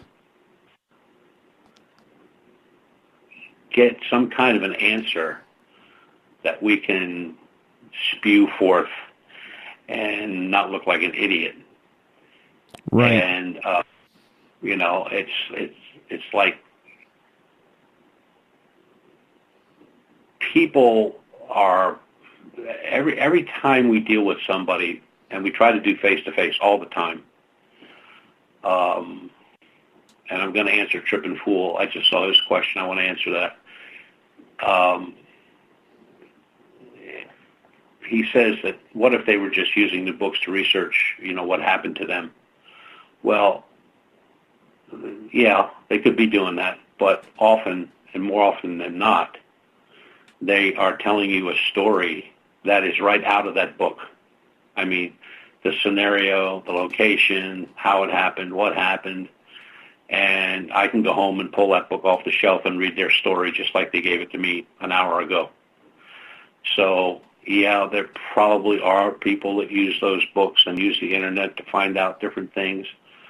But I think there's also a lot of people out there that use the internet and books and, TV shows and movies and all this stuff to enhance a story. And it's pretty easy to find out by just, if you're knowledgeable in what you're reading. And I always tell people, there's not enough books that you'll ever have. I got 1,500 of them in my library. And, I could sit there and just read till I drop. But it's not beyond people to research a UFO sighting, or they've seen something in the sky and now they research it on their own. They come up with a YouTube video that looks like something they did, or something they saw, or something they read or something they saw on Sci-Fi Channel or something like that, and they enhance the story. But if you, as a researcher, you keep up with, your reading and you read everything you can, and you can sit there and listen to the story, and you never heard anything like that before. chances are at that point you got a real deal story. But when somebody starts telling you about something that is almost verbatim to, say, the Kecksburg case or the Carbondale case here in Pennsylvania, almost word for word, you know they read it or they saw it on the internet somewhere, or they saw the story on YouTube. But there's so much we don't know, and I keep telling people that, I've been at this now for 29 years, and every day I either read something new or learn something new, but it's a job. It's being a casual UFO or any other type of researcher don't cut it. When I was still working, I had very little time to put into what I was doing. And when I retired, and this pretty much became full-time job, it is, I learned so much more because I read more, I looked at stuff more, I was out more, I was in the field more. And I'm just thinking to myself, I'm like 71 years old. How many more times am I going to be able to run around this state before? And will I ever get an answer? Probably not. Maybe my grandkids will, but I don't think I'll ever get the answer. But I'm not going to give up on it. I'm just going to keep rocking and rolling. I mean, that's just the way it is. Well, you got the heart of a trooper, my friend. A heart of a trooper. And that's the way it has to be. Yeah, it does. It's, when I first started meeting the creme de la creme of ufology, the big names in ufology, the names that everybody knows, everybody's read their books, everybody's heard them at a conference at one time or another. And I got to talk to them, and I got to be on stage with them and answer questions with them and stuff like that. When I found out that people that wrote books on how to investigate UFOs never saw a UFO, or people that are like the top-of-the-line researcher in UFOs never saw a UFO, I'm thinking, like, how the hell do you get that title if you never saw one? That's just like saying I'd make a great radio show host. I wouldn't even know how to start a show. No more than I would be a brain surgeon, It's, I don't know how they've gotten away with it. How many times do you have to, beat something to death before you actually realize that you've been beating something to death that's been dead for a long time? Or you've got this reputation of being like the top-of-the-line researcher, but yet you never saw one. I mean, that's crazy. How did... it just goes to show how gullible people are. So if you're a smooth talker and you look good up on stage and you've been to a lot of places and you've written a bunch of books, that makes you a researcher. Not in my book, it don't. I don't bump into those guys in the woods. I don't bump into those guys out in a cold hill in the snow watching the skies. I don't see them. They're not out there. They'll never be out there. And then when I find out what they get paid to do a conference, and I'm doing the same conference for free, I'm going like, there's something wrong with me. If my dad was alive, he'd probably slap me in the side of the head and go like, get a job. Man, you need an agent. That's what you need, an agent. Oh God, it's crazy. I mean, but I will say this: I love it. I love it to death. It's just something I think about daily. I mean, I get up in the morning, I have my coffee, eat a little breakfast. I'm in the library, or I'm on the phone, or I'm talking to somebody, or doing something, or looking through an old case that I want to back up, or something with the bipedal, or I'm into a book or something. But it is. You have to really want to do what you're doing. You really have to want to do it. It's not something you can do for 30 minutes a day and then put it away for a week. It's just right. Like you're embedded in it. I mean, it's just every little thing that I see that has anything to do with space or ufology or Bigfoot or bipedal canines or demonology or anything paranormal, I'm into it right away. Now, some of it doesn't mean anything to me because I think, well, it's kind of a goofy show there, but or somebody will send a book, and I get people sending me books all the time. And most of them always start the same way.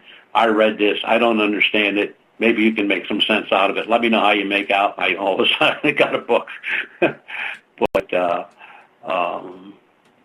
and I get back to them too. I let them know what I think. But it's funny how some people will read a book and they'll get something totally different out of it than somebody else will read the same book. I mean, total opposites. But it is it's something that you really have to love doing, and I really do. I really do love doing it, and I like helping the people out that are out there. I mean, I get people that aren't even researchers that'll send me an email, and they'll just have a question. Did I ever hear this, or they'll send me a video or a white paper or a book, and just want my opinion, and sometimes they like it, and sometimes they don't. So, I mean, it's just the way it is. I mean, research is research, and investigations are investigations. And even though they're both intertwined, they are two totally different things. And but it always has amazed me the type of people that you get those questions from. Some are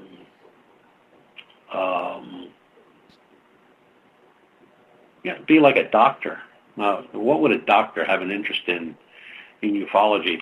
Excuse me, or a priest in demonology? I mean, you would think science and what they've gone through, they would have more information than me.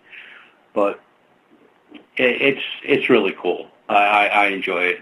My guys enjoy it. I mean, I have great folks around me.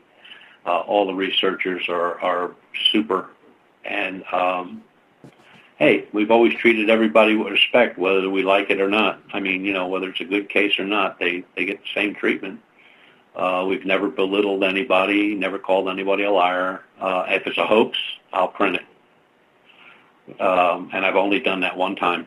In all these cases, one time I printed a hoax where it was just an outright lie from the minute it started till the minute the case was done.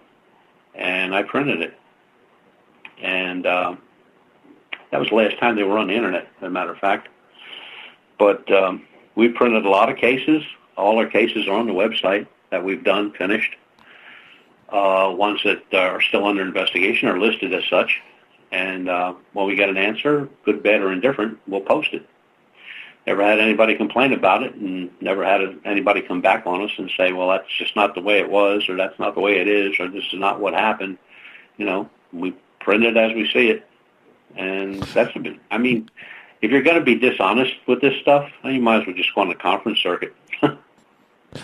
I got a question from Adnome for you in the chat room. And, every day people are opening up to this subject and want to learn more, don't know really where to start. So Adnome is actually asking you, what's a good book that you would recommend for a beginner? For a beginner, I have in my files a list of books that I've always told people to get to. Let me grab my phone here and walk into the library. A really good book. It kind of separates the crap from the chaff, if you know what I mean. And it'd be good if I turned the light on and wouldn't walk into the wall like an idiot. And that book is, where are we at here?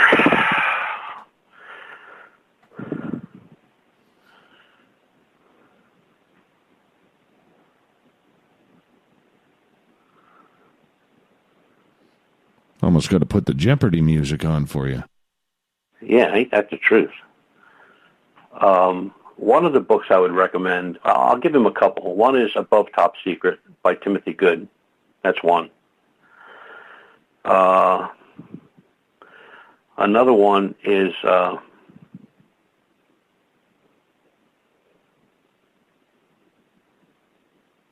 where is it?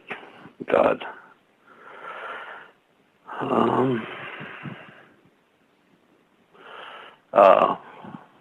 Majestic, Magic, it's called, MAJIC. That's by Ryan S. Wood. That's about Majestic 12. And then the other one is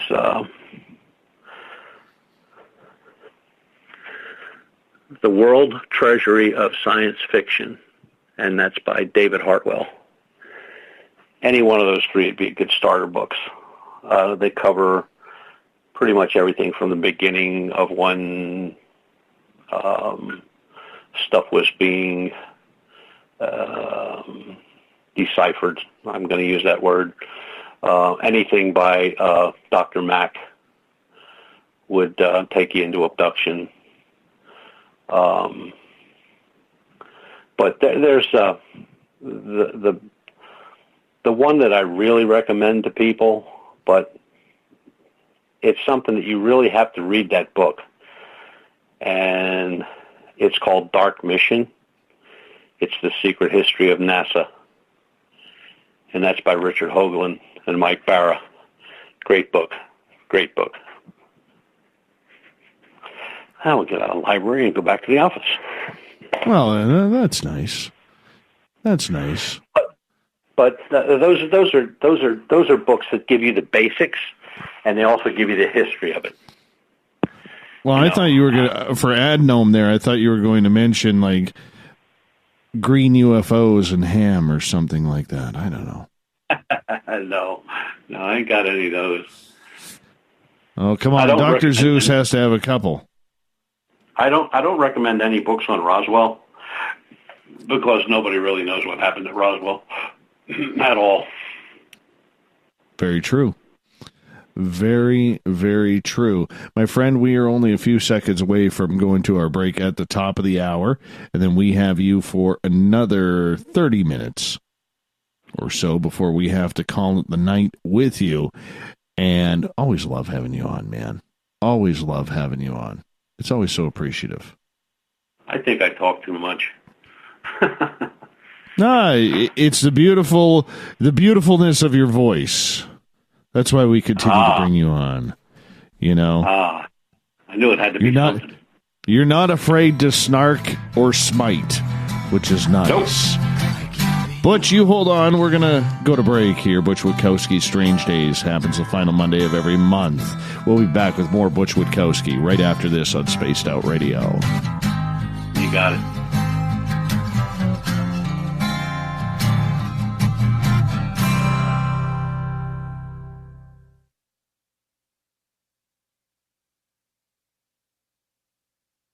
Heading to Vancouver and looking for a night on the town? The Moose Vancouver is the bar that never stops rocking until 2 a.m. every night. The Moose has great food with everything on the menu from $6.95 to $8.95. Fantastic, vibrant staff and rock and roll that will bring you back to when the music was real, the hair was long, and the guitars were rocking. Get your party on at the Moose Vancouver, the official party bar of Spaced Out Radio. Hello, this is your guitar man, Ron Bumblefoot Thal, and I have to tell you, I love the response I get for Little Brother is Watching from Spaced Out Radio fans. It's amazing how music can inspire and make people think deeper about what's going on in the supernatural world. You can head over to my website, bumblefoot.com, to check out my music, my guitar workshops, my touring, even check out some of the hot sauces that I'm working on. And make sure you keep on listening, because with Spaced Out Radio, you know Little Brother is watching. You're listening to Spaced Out Radio Live with Dave Scott on the Deep Talk Radio Network. On the first Tuesday of every month, I encourage you to come along for a journey with me, Geraldine Orozco, on The Spiritual You. Together, we will take a look at how to access the highest expression of yourself and change your life. Consciousness, ET contact, health, and wellness, we can talk about it all. So come along for a spiritual ride with me, Geraldine Orozco, on The Spiritual You, only on Spaced Out Radio. Visit purpleplates.com today. For over 40 years, the Purple Energy Plates have been delivering amazing results for their many customers. Inspired by the great genius Nikola Tesla, the harmony, healing, and energetic effects of the plates have proven over and over to be beneficial and often miraculous to thousands of customers. Check their site for daily specials and choose from their many energy products. You won't be sorry. Visit them today at purpleplates.com. Get your horns up with me on Spaced Out Radio. This is Ron Bumblefoot Thal. Come tune in to SOR where you can hear me rock out with Little Brother Is Watching, the official theme song of Spaced Out Radio. And then come on over to bumblefoot.com where you can find out about my tour schedule, my music, and everything else. Bumblefoot.com keeps you up to date on what I'm doing and the best way to stay in touch with my music and music camps. Sign up for my newsletter at bumblefoot.com and remember, Little Brother Is Watching. So, you love talk radio? Then you'll love TalkStreamLive.com. TalkStream Live is always on, 24/7, with the best streaming talk shows. Find your favorite talkers and discover some new ones. It's free, readily available online or on mobile with any smartphone or tablet. Finding your favorite talk shows all in one place has gotten a whole lot easier. Just go to TalkStreamLive.com. Be sure to download the free apps from Google Play or the iTunes App Store. Looking for a place to advertise at a very reasonable cost? Look no further than Spaced Out Radio. SpacedOutRadio.com has an advertising tab that you can click to check out our daily, weekly, and monthly packages to play on the radio, or our website including social media. From commercial spots to banners, we have it all. Check out our competitive pricing today.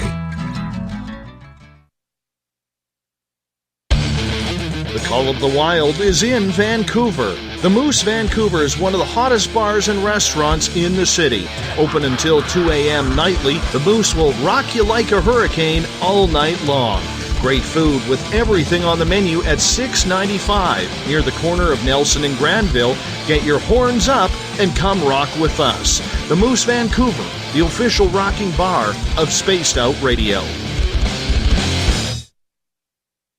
Do you want to know what's really going on in your world? Do you have questions about who you can trust in the mainstream media? Then look no further than the Rebel Planet. Come get the straight answers right here at spacedoutradio.com. Join me, Jamie Sexton, creator of Rebel Planet News, as I fill you in on the stories behind the stories. All you truth seekers, be sure to tune in to Rebel Planet on spacedoutradio.com the third Thursday of every month.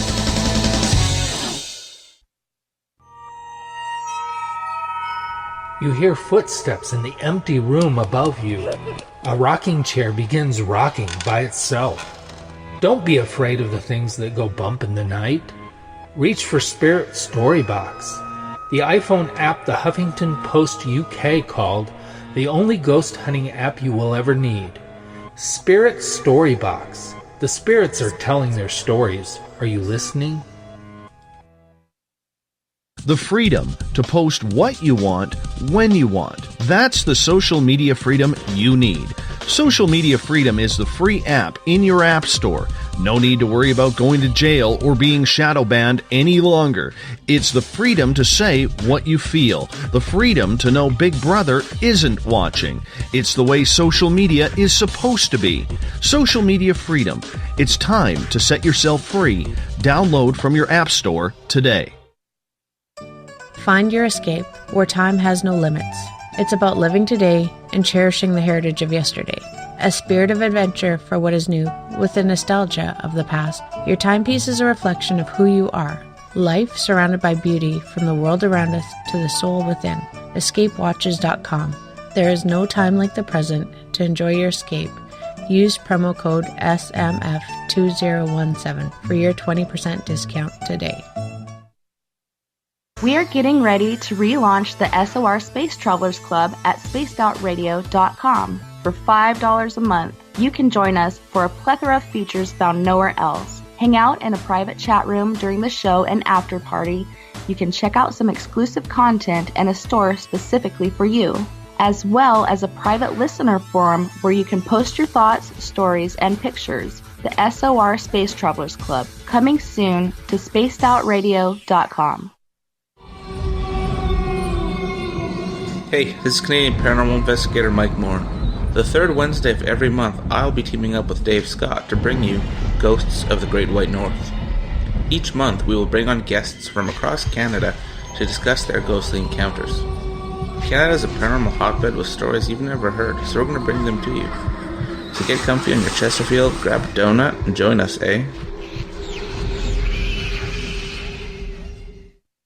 You know, it's hard being the bad man of ufology, but that's just the way that I like it. This is Chris George Zuger, and I'll be hanging out with Dave Scott and SOR scientist Chris Cogswell for Reality Paranormal, the second Wednesday of every month. And our job is to break it down and come to conclusions as to what is really going on in the supernatural world. I'd love for you to join us right here on Spaced Out Radio. Would you like to connect with us? Head to spacedoutradio.com for all your latest show info. Now, back to Dave Scott and SOR. Welcome back to the third and final hour of Spaced Out Radio. Tonight, I am your host, Dave Scott. Great to have you with us. Tomorrow night on the show, Ian Holt is back. Yes, we're going to talk Halloween horror as we prepare for All Hallows Eve. 9:06 Pacific, 12:06 a.m. Eastern at spacedoutradio.com. Hello to everyone listening in on the SOR Radio Network and Deep Talk Radio. Don't forget, all of our archives are free on our YouTube channel, youtube.com/Spaced Out Radio. Do me a favor, hit that subscribe button. Bill Cardwell has set the password for tonight in the SOR Space Travelers Club. Pellucidity. Pellucidity is your password. Make sure you use it wisely, Space Travelers, as Bill sets a password each and every night right here on the mighty SOR. Our website is spacedoutradio.com.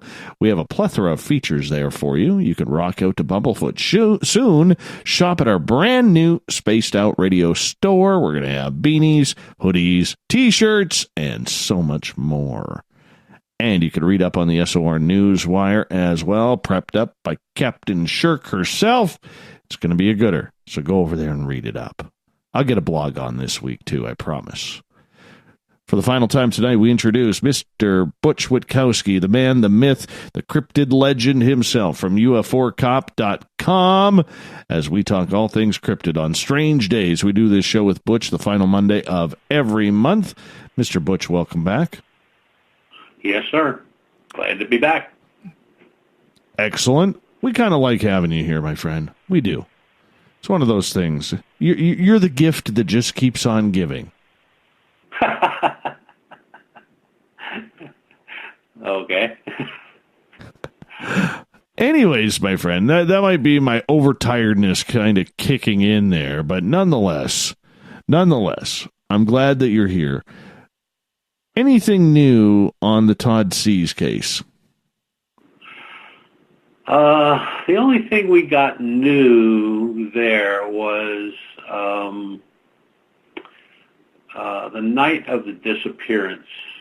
There was a UFO report close by, very close, just the other side of the ridge, as a matter of fact. And we've been following up on that. Talked to the gentleman, actually two gentlemen, 3 times now, and they are going to put everything down. Because I said to them, I said, I'm not going to record this, and conversation between myself and you two guys means nothing. I need to have this on paper. So that was a few days ago. So I should have something on paper that I can put in the file, and because they didn't report it to anybody else, so it's a fresh report. And just the fact that it takes place the day that the day he disappeared is of great interest to me. So I want to read the total report and see where it takes us from there. Awesome. Thank you for the update. New Joe has a story he wanted to share with you and me. He says, this incident which I am describing now is absolutely true. I am not making up anything in here. If you look up the Lee residence in Black Forest, Colorado online, you will see it is one of the most haunted residences in the United States. A few months ago, while I was driving nearby this residence in an area that is a blackout for cellular service, my car alerted me to a text message that read, "At Ryan's." Ryan's house was my intended destination approximately 2 miles away. What is amazing is that the text message came through my car's Bluetooth from a phone number whose service had been canceled for 3 months now, and the physical phone was dead, uncharged, and was sitting in a box. Get ready for this, at Ryan's house. What's your take on that, Butch? Wow. That's kind of bizarre. Totally, right? Oh, yeah. Now, I don't know how close this would come to it, but I remember a case not too awful long back where the guy was probably in his 50s. He sent it to us, and we looked it over, and then we passed it on to somebody that does that type of research, demonology, paranormal, And he had a relative who is very close to, I believe it was a cousin, if I remember correctly. And but he was from young. He was sickly. He was always sick. There was always, he had mumps. Then he'd get the measles. Then he'd get chicken pox. And then he'd get a sore throat. And then he'd get this. He'd get that. But he was always sick. And he went into the military. And this would have been the Korean War. And he got wounded in that police action, I guess they call it. And on his route home, he suffered a massive coronary, and he passed away. And now the family all knew he was gone. They had the funeral, military funeral, a whole bit. And he was at home watching TV one night, and he heard his cousin talking out in the kitchen. So, he just thought he was dreaming or, pipe dreaming or whatever. But it kept going. So he walked down to the kitchen, and nobody was there. Just his wife was already in bed. His 2 kids were in bed. And went back to watching TV. Conversation starts in the kitchen again. So he lets it go, and time goes on. And he is at his doctor's office for a checkup. And his cousin, or his cousin's voice, whispers in his ear, "You need to get your affairs in order. You have a really bad heart, and you're going to die shortly. We will see each other very soon." So he told the doctor about it, and of course they did all the tests and stuff like that. And he did have very bad heart problem. So this went on for another year or so. And then his voice of his cousin comes back and says, "I took care of it for you. You're good to go. It was minor, but I fixed it." So he passed that off, of course, kept taking his medicine like he was supposed to, and he went for his normal checkup, and the doctor just sat back in his chair and looked at him and said, "Well, I don't know what the hell you did," he said, "but your problem is gone. It's not there anymore." And it had something to do with a valve. And he said, "That don't happen." He says, "How do you fix a valve? I didn't do anything. I just took the medicine you told me to take, and you told me I didn't have a whole lot of time left, maybe a year or two." He said, "Yeah." And he said, "I was right, and here's the x-rays to prove it and everything else. Here's all the information." He said, "But you don't have a problem anymore." Weird. So he goes out to his cousin's gravesite, and he stands in front of the gravesite, and he said, "Thank you. Appreciate all you did for me, buddy." One of those deals. Yes. He gets back in the car, and from the back seat of the car, he gets a tap on the shoulder and said, "You're quite welcome." Oh, that just gave me goosebumps. Instant goosebumps.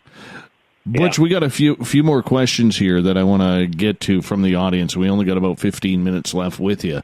Andrew on Twitter is asking, Butch, were you inspired, or what inspired you when you were a kid to one day pursue the mysteries of the paranormal? My father. My father was a great sci-fi movie fanatic. If there was a sci-fi movie that came into town from the time I was 5 years old, I saw it. My dad would drag me to the movies every Friday night after work. He would come home from work. I'd be ready to go. We'd head to the movie theater, and at every movie, all these movies you hear of, like they landed on 50,000 miles from 50 million miles from Earth. Oh, I saw these movies when they were new. Boy, I just give my time away. But yeah, that started it. And then when I was probably in maybe 8th, 9th grade, I had this fascination about the stars and, you know, how far the moon was from the Earth. I got on this astrology kick for about 2 or 3 years, and then, of course, that went away when girls showed up. But yeah, that was probably it. My father, you know, I had no fear of the unknown after about 4 or 5 movies. It scared the crap out of me. But, yeah, I'm going to blame it on him.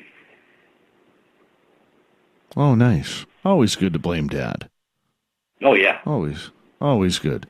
All right, let's get to Tripp's question here in the chat room. He's asking about, do you remember a couple months ago, about a month and a half ago, there was that strange closing of the observatory by the federal government? Yes. Yeah. Mm-hmm. Were you investigating that, and what's your thoughts on that?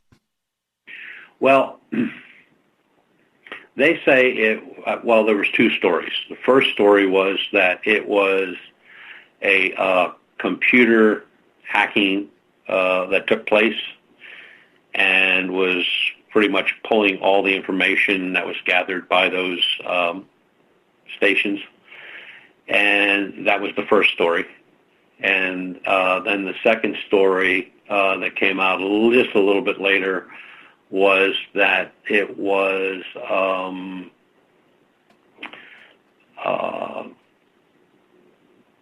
a wiring issue of some sort or a power issue of some sort, and that the first thing where they said it was hacking was nonsense. So, you know, it just went back. So, like I said, you never get the true story from anything the government's involved in. But it just seemed funny that the 2 buildings that they were really in and looking at were defunct. There wasn't any equipment in there anymore. Out of those 4 stations, 2 were active. The other 2 were shut down years ago. And that's where they were, investigating in those 2 that were shut down. So that makes no sense. I still think they found something. And it wasn't child porn. I think they found something in the sky. I know I'm wearing the tinfoil a little tight by saying that, but I honestly believe they found something in the sky that they needed to shut that place down immediately to make sure that nobody inside or who was working there could view it or go public with it. And I would agree with that. I think something was found that wasn't to be put out. Well, I'm glad you're wrapped in tinfoil like I am right now. Got one hanging on the wall right here.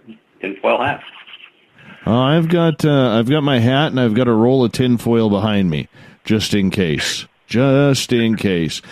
Earlier on, when we were talking about UFOs, Uncle Dale, who has a fantastic mustache, he brought up a very good point when we were talking about whether or not, or how you could tell UFOs were man-made or not. And he said alien craft are easy to detect. They do right-angle turns and other things that craft that have to deal with normal physics like inertia can't handle.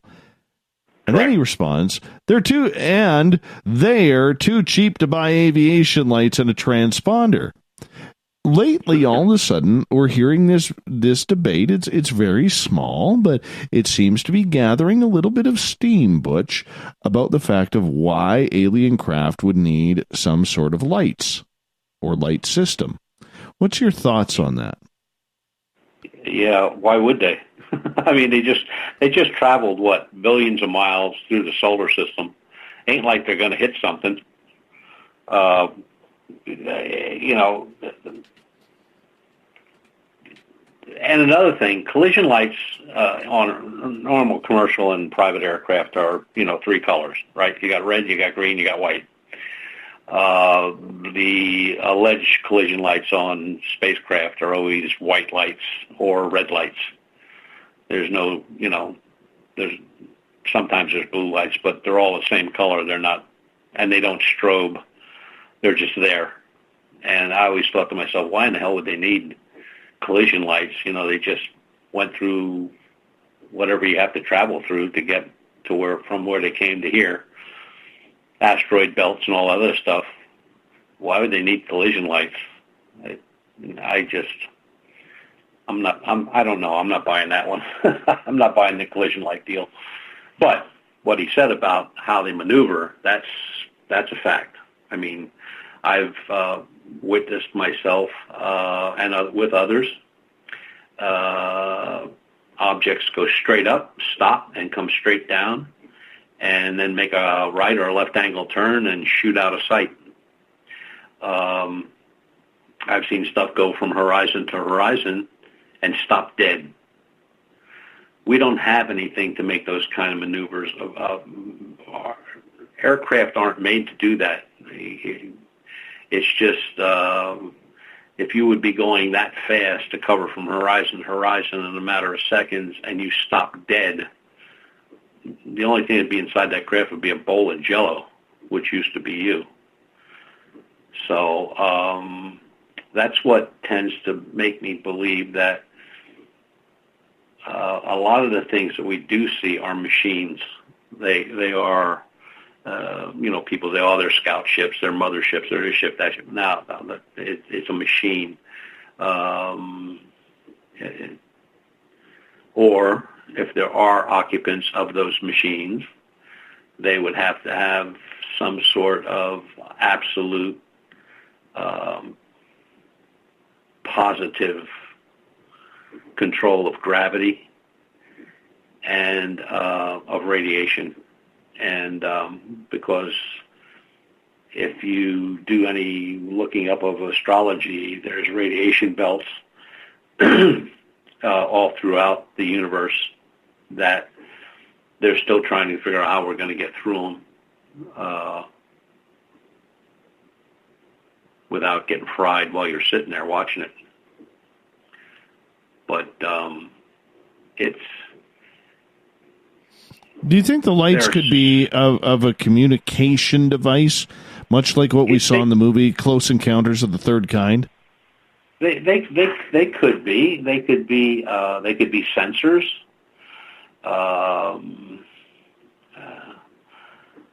There's just so many things they could be, but there's, again, no proof of what they are because we don't have, I'm not saying we don't have any, but there's no proof that we have any. Not that they're going to tell us about anyway. If we would just get the information that they have, we could probably solve a lot of this stuff. But when you have no information, you know, it's just like beating a dead horse. Very true. Very true. So with those lights, how do you tell then if one is of a military variety or one is of an alien variety? Military craft have collision lights just like any aircraft that's out there right now. They have the same collision lights. The difference with the military versus commercial is the military does not have to use their collision lights. So if they are, say they're gonna, you got a military plane leaving here where I live and it's gonna fly to your place, it's gonna have its collision lights on.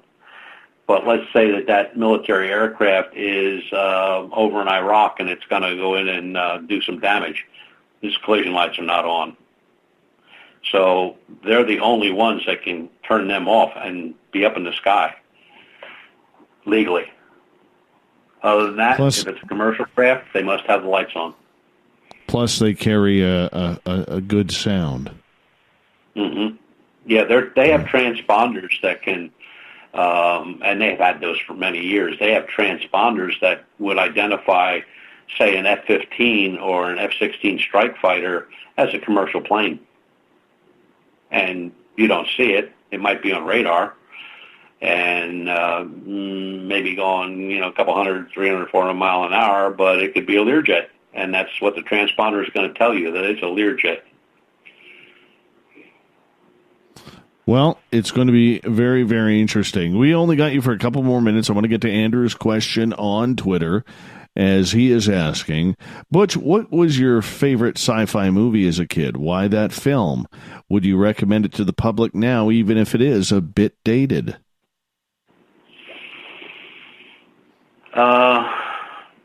My favorite would probably be James Arness's first starring role.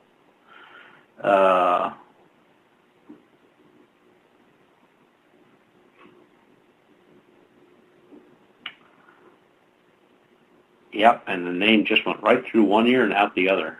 But it has to do with a group of scientists in the Antarctic finding a saucer buried in the ice. It came from another world, is the name of it. It was 1958, I believe. That's probably my favorite. I've watched that thing 100 times, probably 200 times. Well, that's really cool. I've never seen it. Never seen it. That'd be the kind of movie that would have to do again. James Arness, or A Thing from Another Planet. That's probably it. Joe's probably right. But I've watched it so many times, I know it by heart. It's just, I always thought that if anything was ever found, that would probably be the way it would be found. Buried under ice or under the desert somewhere, and somebody finds it by mistake. Yes. Thing from another world. Andrew confirms it is The Thing as well. Yep. And they did a remake on it not too awful long ago, and that sucked. It wasn't. It was more gory than it was. The story wasn't there, but the 1958 version, it was really good. And as a matter of fact, it's free on YouTube. With only a couple minutes to go here, Butch, before we have to say goodnight, how can people get a hold of you in case they want to file a report or find out more information about your expeditions into the unknown? They can go to our Facebook page, of course, which is U4COP or UFO Research Center, Pennsylvania, or they can go to the website, UFO Research Center, Pennsylvania.com, or U4COP.com, sorry, and there's terrestrial contact further down on the front page, and you'll just put in your phone number or how you want me to contact me, or if you got something you want to talk about, or I'm pretty easy to get a hold of. I mean, it's like there's, I don't know, I think we have 4 different pages on Facebook and Twitter and all those other ones. But that's the way to do it. I mean, whether they need a question answered or they just want to shoot the breeze, it's fine, no problem. Is there anything they shouldn't bring up to you? No. What's taboo? Come on. Taboo? Everybody. Yeah, what's taboo? I don't really what? No, I don't really have any taboos. Oh, that's because you're a rebel that way. You're a rebel that way. I whether it's ufology or cryptozoology or paranormal or demonology or whatever, I'm pretty much open to any of it. Well, my friend, you have yourself a fantastic Halloween. I hope you give out lots and lots of candy to the kids. Have a good one, Butch Witkowski. We'll see you on November 26th. You got it, brother. Olaf Phillips with the SOR Newswire coming up next on Spaced Out Radio as we round out the night tonight. We'll be back.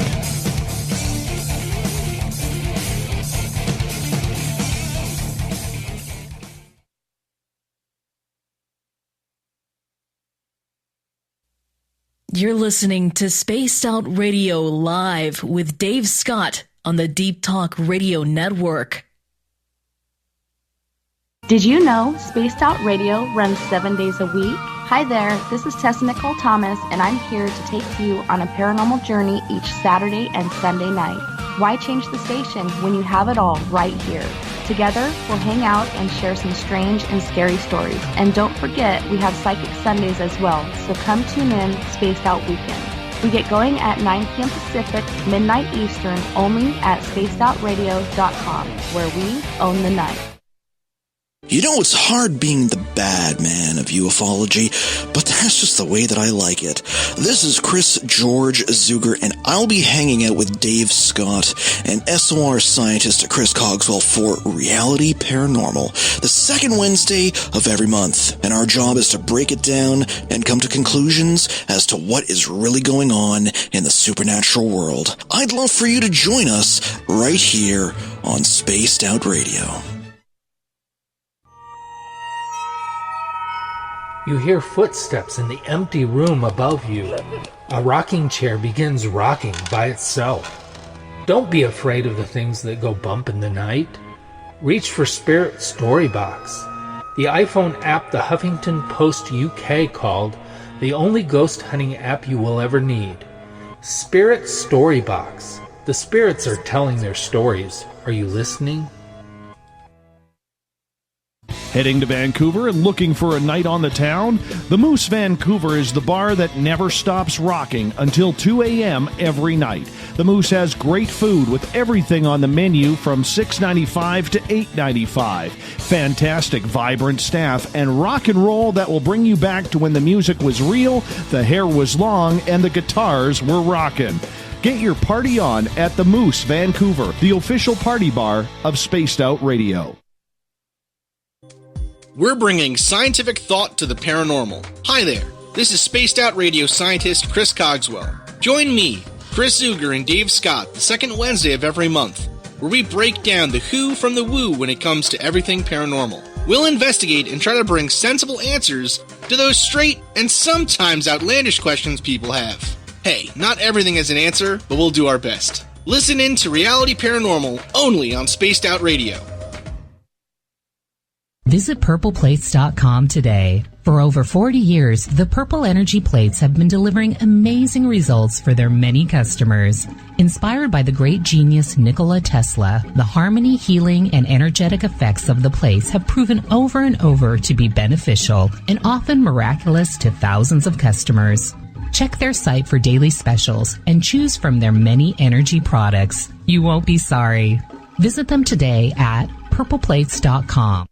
So, you love talk radio? Then you'll love TalkStreamLive.com. TalkStream Live is always on, 24/7, with the best streaming talk shows. Find your favorite talkers and discover some new ones. It's free, readily available online or on mobile with any smartphone or tablet. Finding your favorite talk shows all in one place has gotten a whole lot easier. Just go to TalkStreamLive.com. Be sure to download the free apps from Google Play or the iTunes App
including the network you're listening to right now, the Paranormal Radio app, free in Google Play and the iOS App Store. Hi there, this is Geraldine Orozco from San Francisco's Bay Area Meditation. I invite you to join me the first Tuesday of every month with Dave Scott for Spaced Out Radio's The Spiritual You. In this fast-paced world we live in, it's time for you to take some time for you. We'll cover every possible subject from powerful meditation to healing techniques to your own intuition and spirituality. So come join us for The Spiritual You. Are you tired of being blocked, shadow banned, or placed in jail for simply posting your thoughts on social media? Social Media Freedom can take care of that for you. Social Media Freedom is the newest and one of the best free new apps that allows you the freedom to post what you want, when you want. It takes seconds to download from your app store. Come join the tribe at Social Media Freedom. It's time to set yourself free. Hello, this is your guitar man, Ron Bumblefoot Thal, and I have to tell you, I love the response I get for Little Brother is Watching from Spaced Out Radio fans. It's amazing how music can inspire and make people think deeper about what's going on in the supernatural world. You can head over to my website, bumblefoot.com, to check out my music, my guitar workshops, my touring, even check out some of the hot sauces that I'm working on. And make sure you keep on listening, because with Spaced Out Radio, you know Little Brother is watching.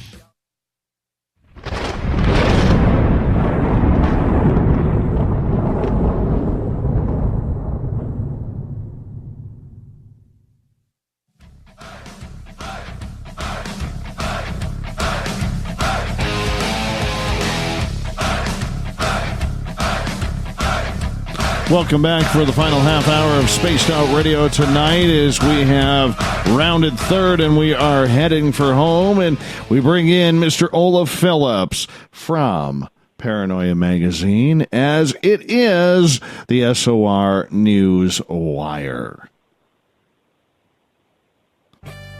The man has his own theme song as we rock it out.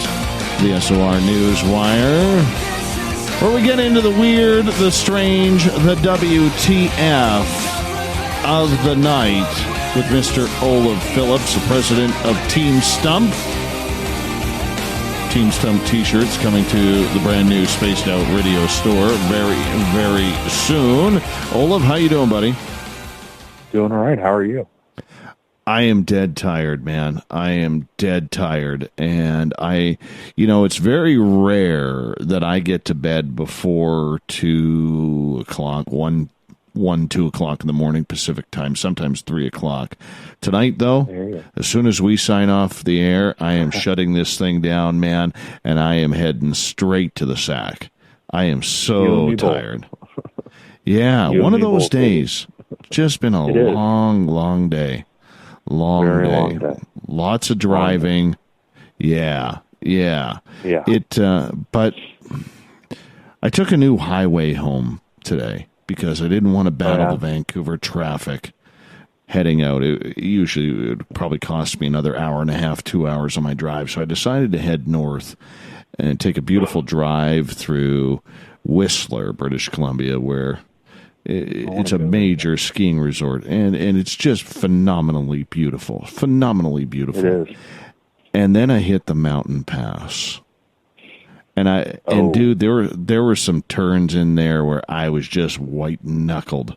Like, you'd just get your speed up, and then you'd have to hammer on your brakes because you'd go from doing 40 miles an hour down to 10 in a span of maybe 100 yards. It was terrible. I'd never driven that highway before. When I was a kid, we drove from California up to Whitehorse, and we went along the Columbia River Gorge to get up there. And it's a highway, it's 2 lanes on either side at least. In some of the larger sections, it's 3 and 3, but it's mostly 2 lanes. And I remember there were some pretty hairy turns up there. The further north we got, when we were going through the mountain passes and stuff, it was pretty wild. I remember once we stopped to get gas, and we stopped at this gas station, and it was on struts, and it like hung over the side of the river gorge. Yeah. And it was on struts, and you could look down through the decking, the steel plating, and in places they had like more of a mesh, and you could look straight down to the river, like hundreds of feet below, and they had like the gas tank was like attached to the underside of this platform with like cables. That was crazy. Yeah, there's some scary roads. You know what I don't like? I don't know what it. I like Canada. It's pretty cool. I like Canada. But I'll tell you what I don't like. I don't like the fact, and I don't know if it's like this in the United States or not, and I'm sure every state has its area. But you know what?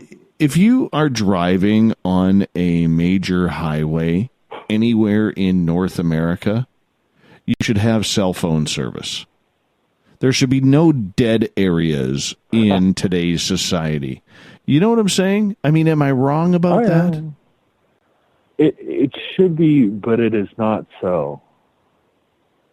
I know. It is very I drove out in Wyoming.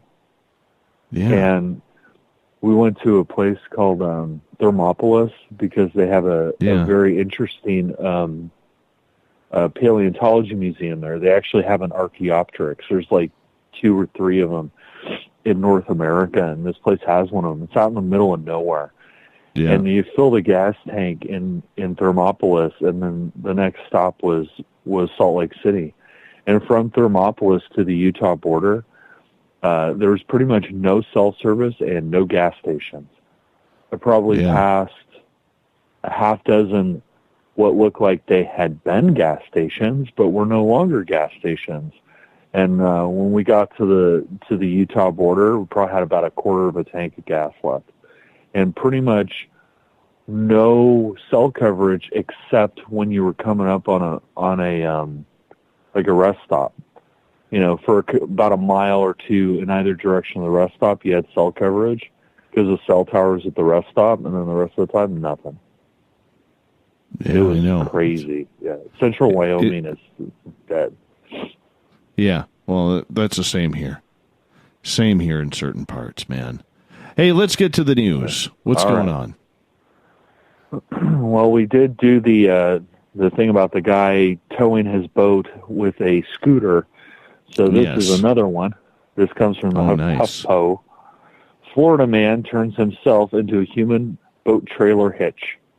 An unidentified man in Sebring was photographed in the trunk of a car holding onto a boat trailer for at least a few blocks. You guessed it. A man in Florida may lack common sense, but makes up for it in ingenuity. Over the weekend, an unidentified man in Sebring was photographed sitting in the trunk of a car using his hands to hold a boat trailer for at least a few blocks, according to WFLA TV. The woman who photographed him told the station she did not know the speed of the car he was in, since she followed him for only about 45 seconds, according to the Orlando Sentinel.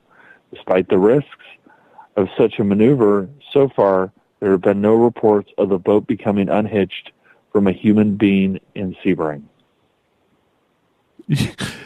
How is this guy sitting in the trunk holding this? Like, has this guy got superhuman strength? I have no idea. Only in Florida. That's all I got to say. Only in Florida. Why does all the weird stuff either happen in Florida or Ohio? I really couldn't tell you. It's true that all the really weird stuff happens in Florida, but I could not tell you why that is. Florida is just a state of the odd and the bizarre. I really don't know. Like, I'm just trying to imagine how this guy is doing this. How is he holding it? There's no picture. I really wanted to know, but I didn't see a picture. Oh, but apparently it was resting on the trunk, and he was holding it in place. Jeff has a picture on Twitter at hashtag Spaced Out Radio. Yeah, it's pretty light boat. Pretty light boat. Like, I wouldn't be going in any bayou with this thing. It looks like a mini version of Yeah, one of them aluminum ones. Still, they're still heavy. Yeah. Yeah. Because you're also dealing with the car moving at a certain speed. So, I mean, I know. Yeah. It's ridiculous. Well, I have good news for you. Okay. You ready? This comes from UPI. Yeah. We have had a slate of sculptural body parts being stolen.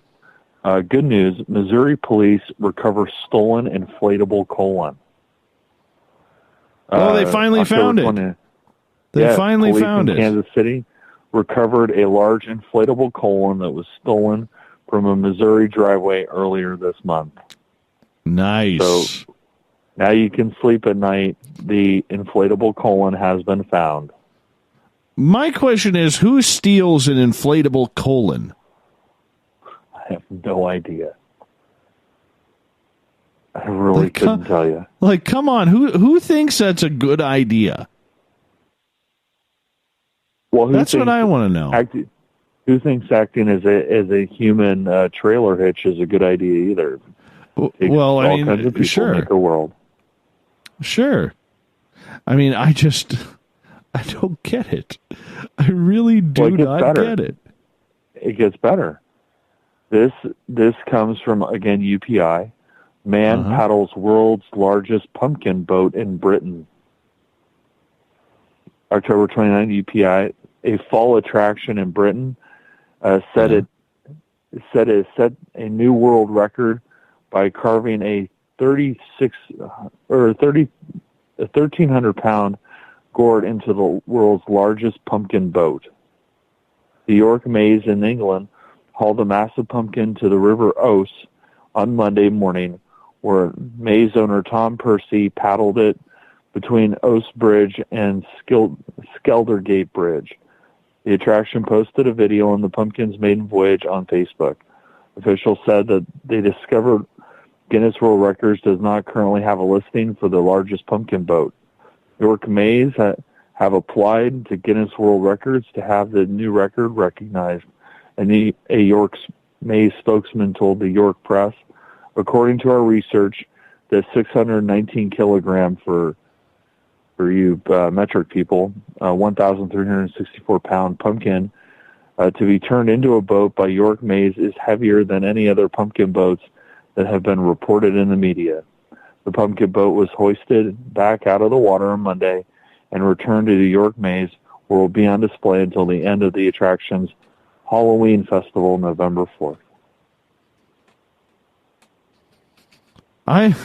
How big does that pumpkin have to be in order to make a boat out of it? Well, apparently 1,300 pounds. That is huge. I didn't think pumpkins floated. I didn't know they got to be 1,300 pounds. Yeah, that's awfully like weird, ton. Man. Yeah, that is awfully weird. Not sure I get that one. You got time for another one? We got time for a quick one, yes. Baseball team's name makes a stink, takes off like a rocket. Madison, Alabama. A new Alabama minor league baseball team's name is taking off like a rocket after making a big stink. Meet the Madison-based Rocket City Trash Pandas. AI.com reports the team held an event Saturday to unveil their new logo and start merchandise sale. They will begin playing in 2020. The name has gone viral, said managing partner Ralph Nelson. Nelson told the newspaper they had already received merchandise requests from 30 countries around the world. The team's logo features a raccoon lifting off in a trash can-like rocket. The team press release said official team colors include space black, rocket red, sky blue, and trash can gray. The California-based marketing firm helped develop the concept, which pays homage to the region's aerospace industry and trash pandas. So basically, the raccoons. Apparently, it's a raccoon. Yeah, the raccoon. Creative, but why does this stuff only happen in minor league baseball? I really don't know. I'm at a loss for these ones. I human trailer hitches, trash panda raccoons, inflatable colons, pumpkin boats. I really don't know, man. I'm really confused tonight. I'm very confused about that. Yeah. Well, on that note, let's get to the thought of the day, shall we? Let's do it. All right.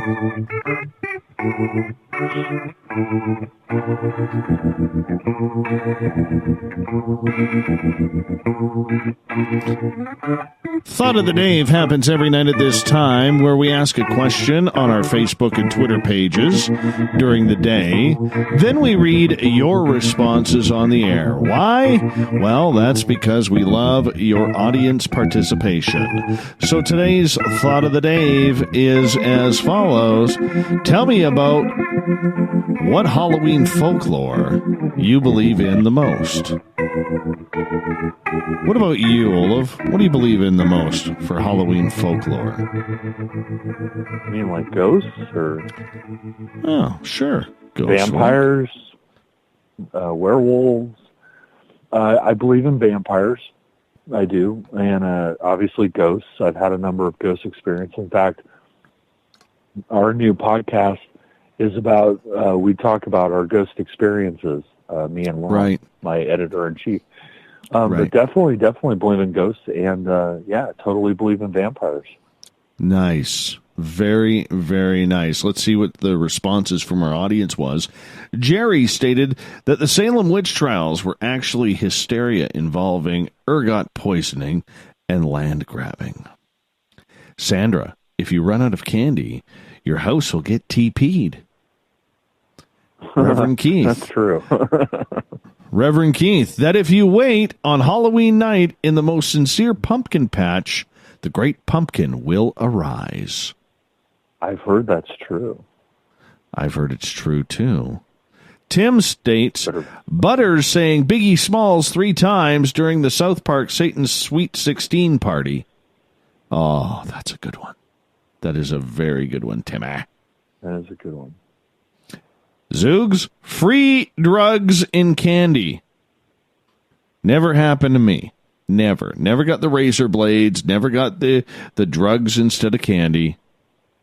Never happened. Well, you're in Canada, maybe you'd get weed. Probably this year. Coral, the folklore legend that you get candy simply by asking at the door, having to sing a song before you receive said candy, should be outlawed. I agree with that one. Totally agree with that one. Maria, I was always afraid of the eyes in the trees. Well, you should be. Catherine, the legend of Sleepy Hollow. It combines all the elements of mystery, fright, and self-confidence. Kevin, I do believe it is a night that all spirits may roam free of confinements, though some remain trapped by fear and dark spirits. Others can do as they may, including roaming earthly haunts. The portent of going home and sealing up all of the openings tight for the night is more than just lore. One must be prepared to defend themselves and loved ones from the light of dawn. Or for the light of dawn is far from sight. May God bless thee, Davy, and you, my friends. Kim, the sacrifices. What sacrifices? Oh, do tell. Gregory, right. It's all about the spirits being at their strongest. I'm sure all of you know it was originally called All Hallows Eve. This was the night when Druids, pagans, and Celts conjured up their own brands of angelic spirits to help them ward off evil spirits or demons. Or maybe conjure up a few nasty demons to get back at someone. Me personally, I just love it for the change of the season, and like someone said above, candy, candy, candy. Rick, finally getting to learn what the trick part is all about when you're obviously too old to pass as a kid anymore. He's still trick-or-treating at 42. Good job, Rick. Adam, the headless horse gnome, because anything is possible. Francesca, the veil is the thinnest. Oh, we just had this the other night. The veil. Penman, Ichabod Crane was real, but the Headless Horseman story by Washington Irving was not. Or was it? What else we got here? Gabriel, pardon me. I definitely believe that vampires can be real. You hear stories, you know. Sure. I don't know about that. Do not know. I think they're real. I think they're real. Joe states, the vanishing hitchhiker. Notice every town seems to have a vanishing hitchhiker. I think so. Yeah, that's a pretty prevalent one. But do they have a ghost police car? Oh, yeah. They have a ghost police car. I know you do. I'm very jealous of that. Very, very, very jealous of that. That's actually kind of cool. Yep. That's all we got for tonight, man. That's all we got for tonight. Let me see. Let me see. What would mine be? Tell me about what Halloween folklore. Boy, did I use bad English on this. Tell me what Halloween folklore you believe in the most. I gotta say vampires. You know, most every culture has them. I know. It is kind of cool. It is kind of cool. I think for me, I got to admit, I look around, as silly as this sounds, but I've done it since 2008, look around for Transformers walking around because they're real, man. They are real. Mr. Olaf Phillips, where can people find Paranoia Magazine? ParanoiaMagazine.com, Paranoia Magazine on Facebook, Paranoia Mag on Twitter, and Paranoia Mag on Instagram. Right on, buddy. We'll talk to you tomorrow night. Want to say thank you to Mr. Butch Witkowski for hanging on in here for Strange Days. Butch will be back on November 26th, the final Monday of that month. Tomorrow night on the program, Ian Holt will be with us. We're talking haunted horror movies and Halloween. The Triple H tomorrow night. SpacedOutRadio.com, 9:06 p.m. Pacific, 12:06 a.m. Eastern. We kick things off. We got Mr. Ron Bumblefoot THAL rocking in the background with Little Brother is Watching.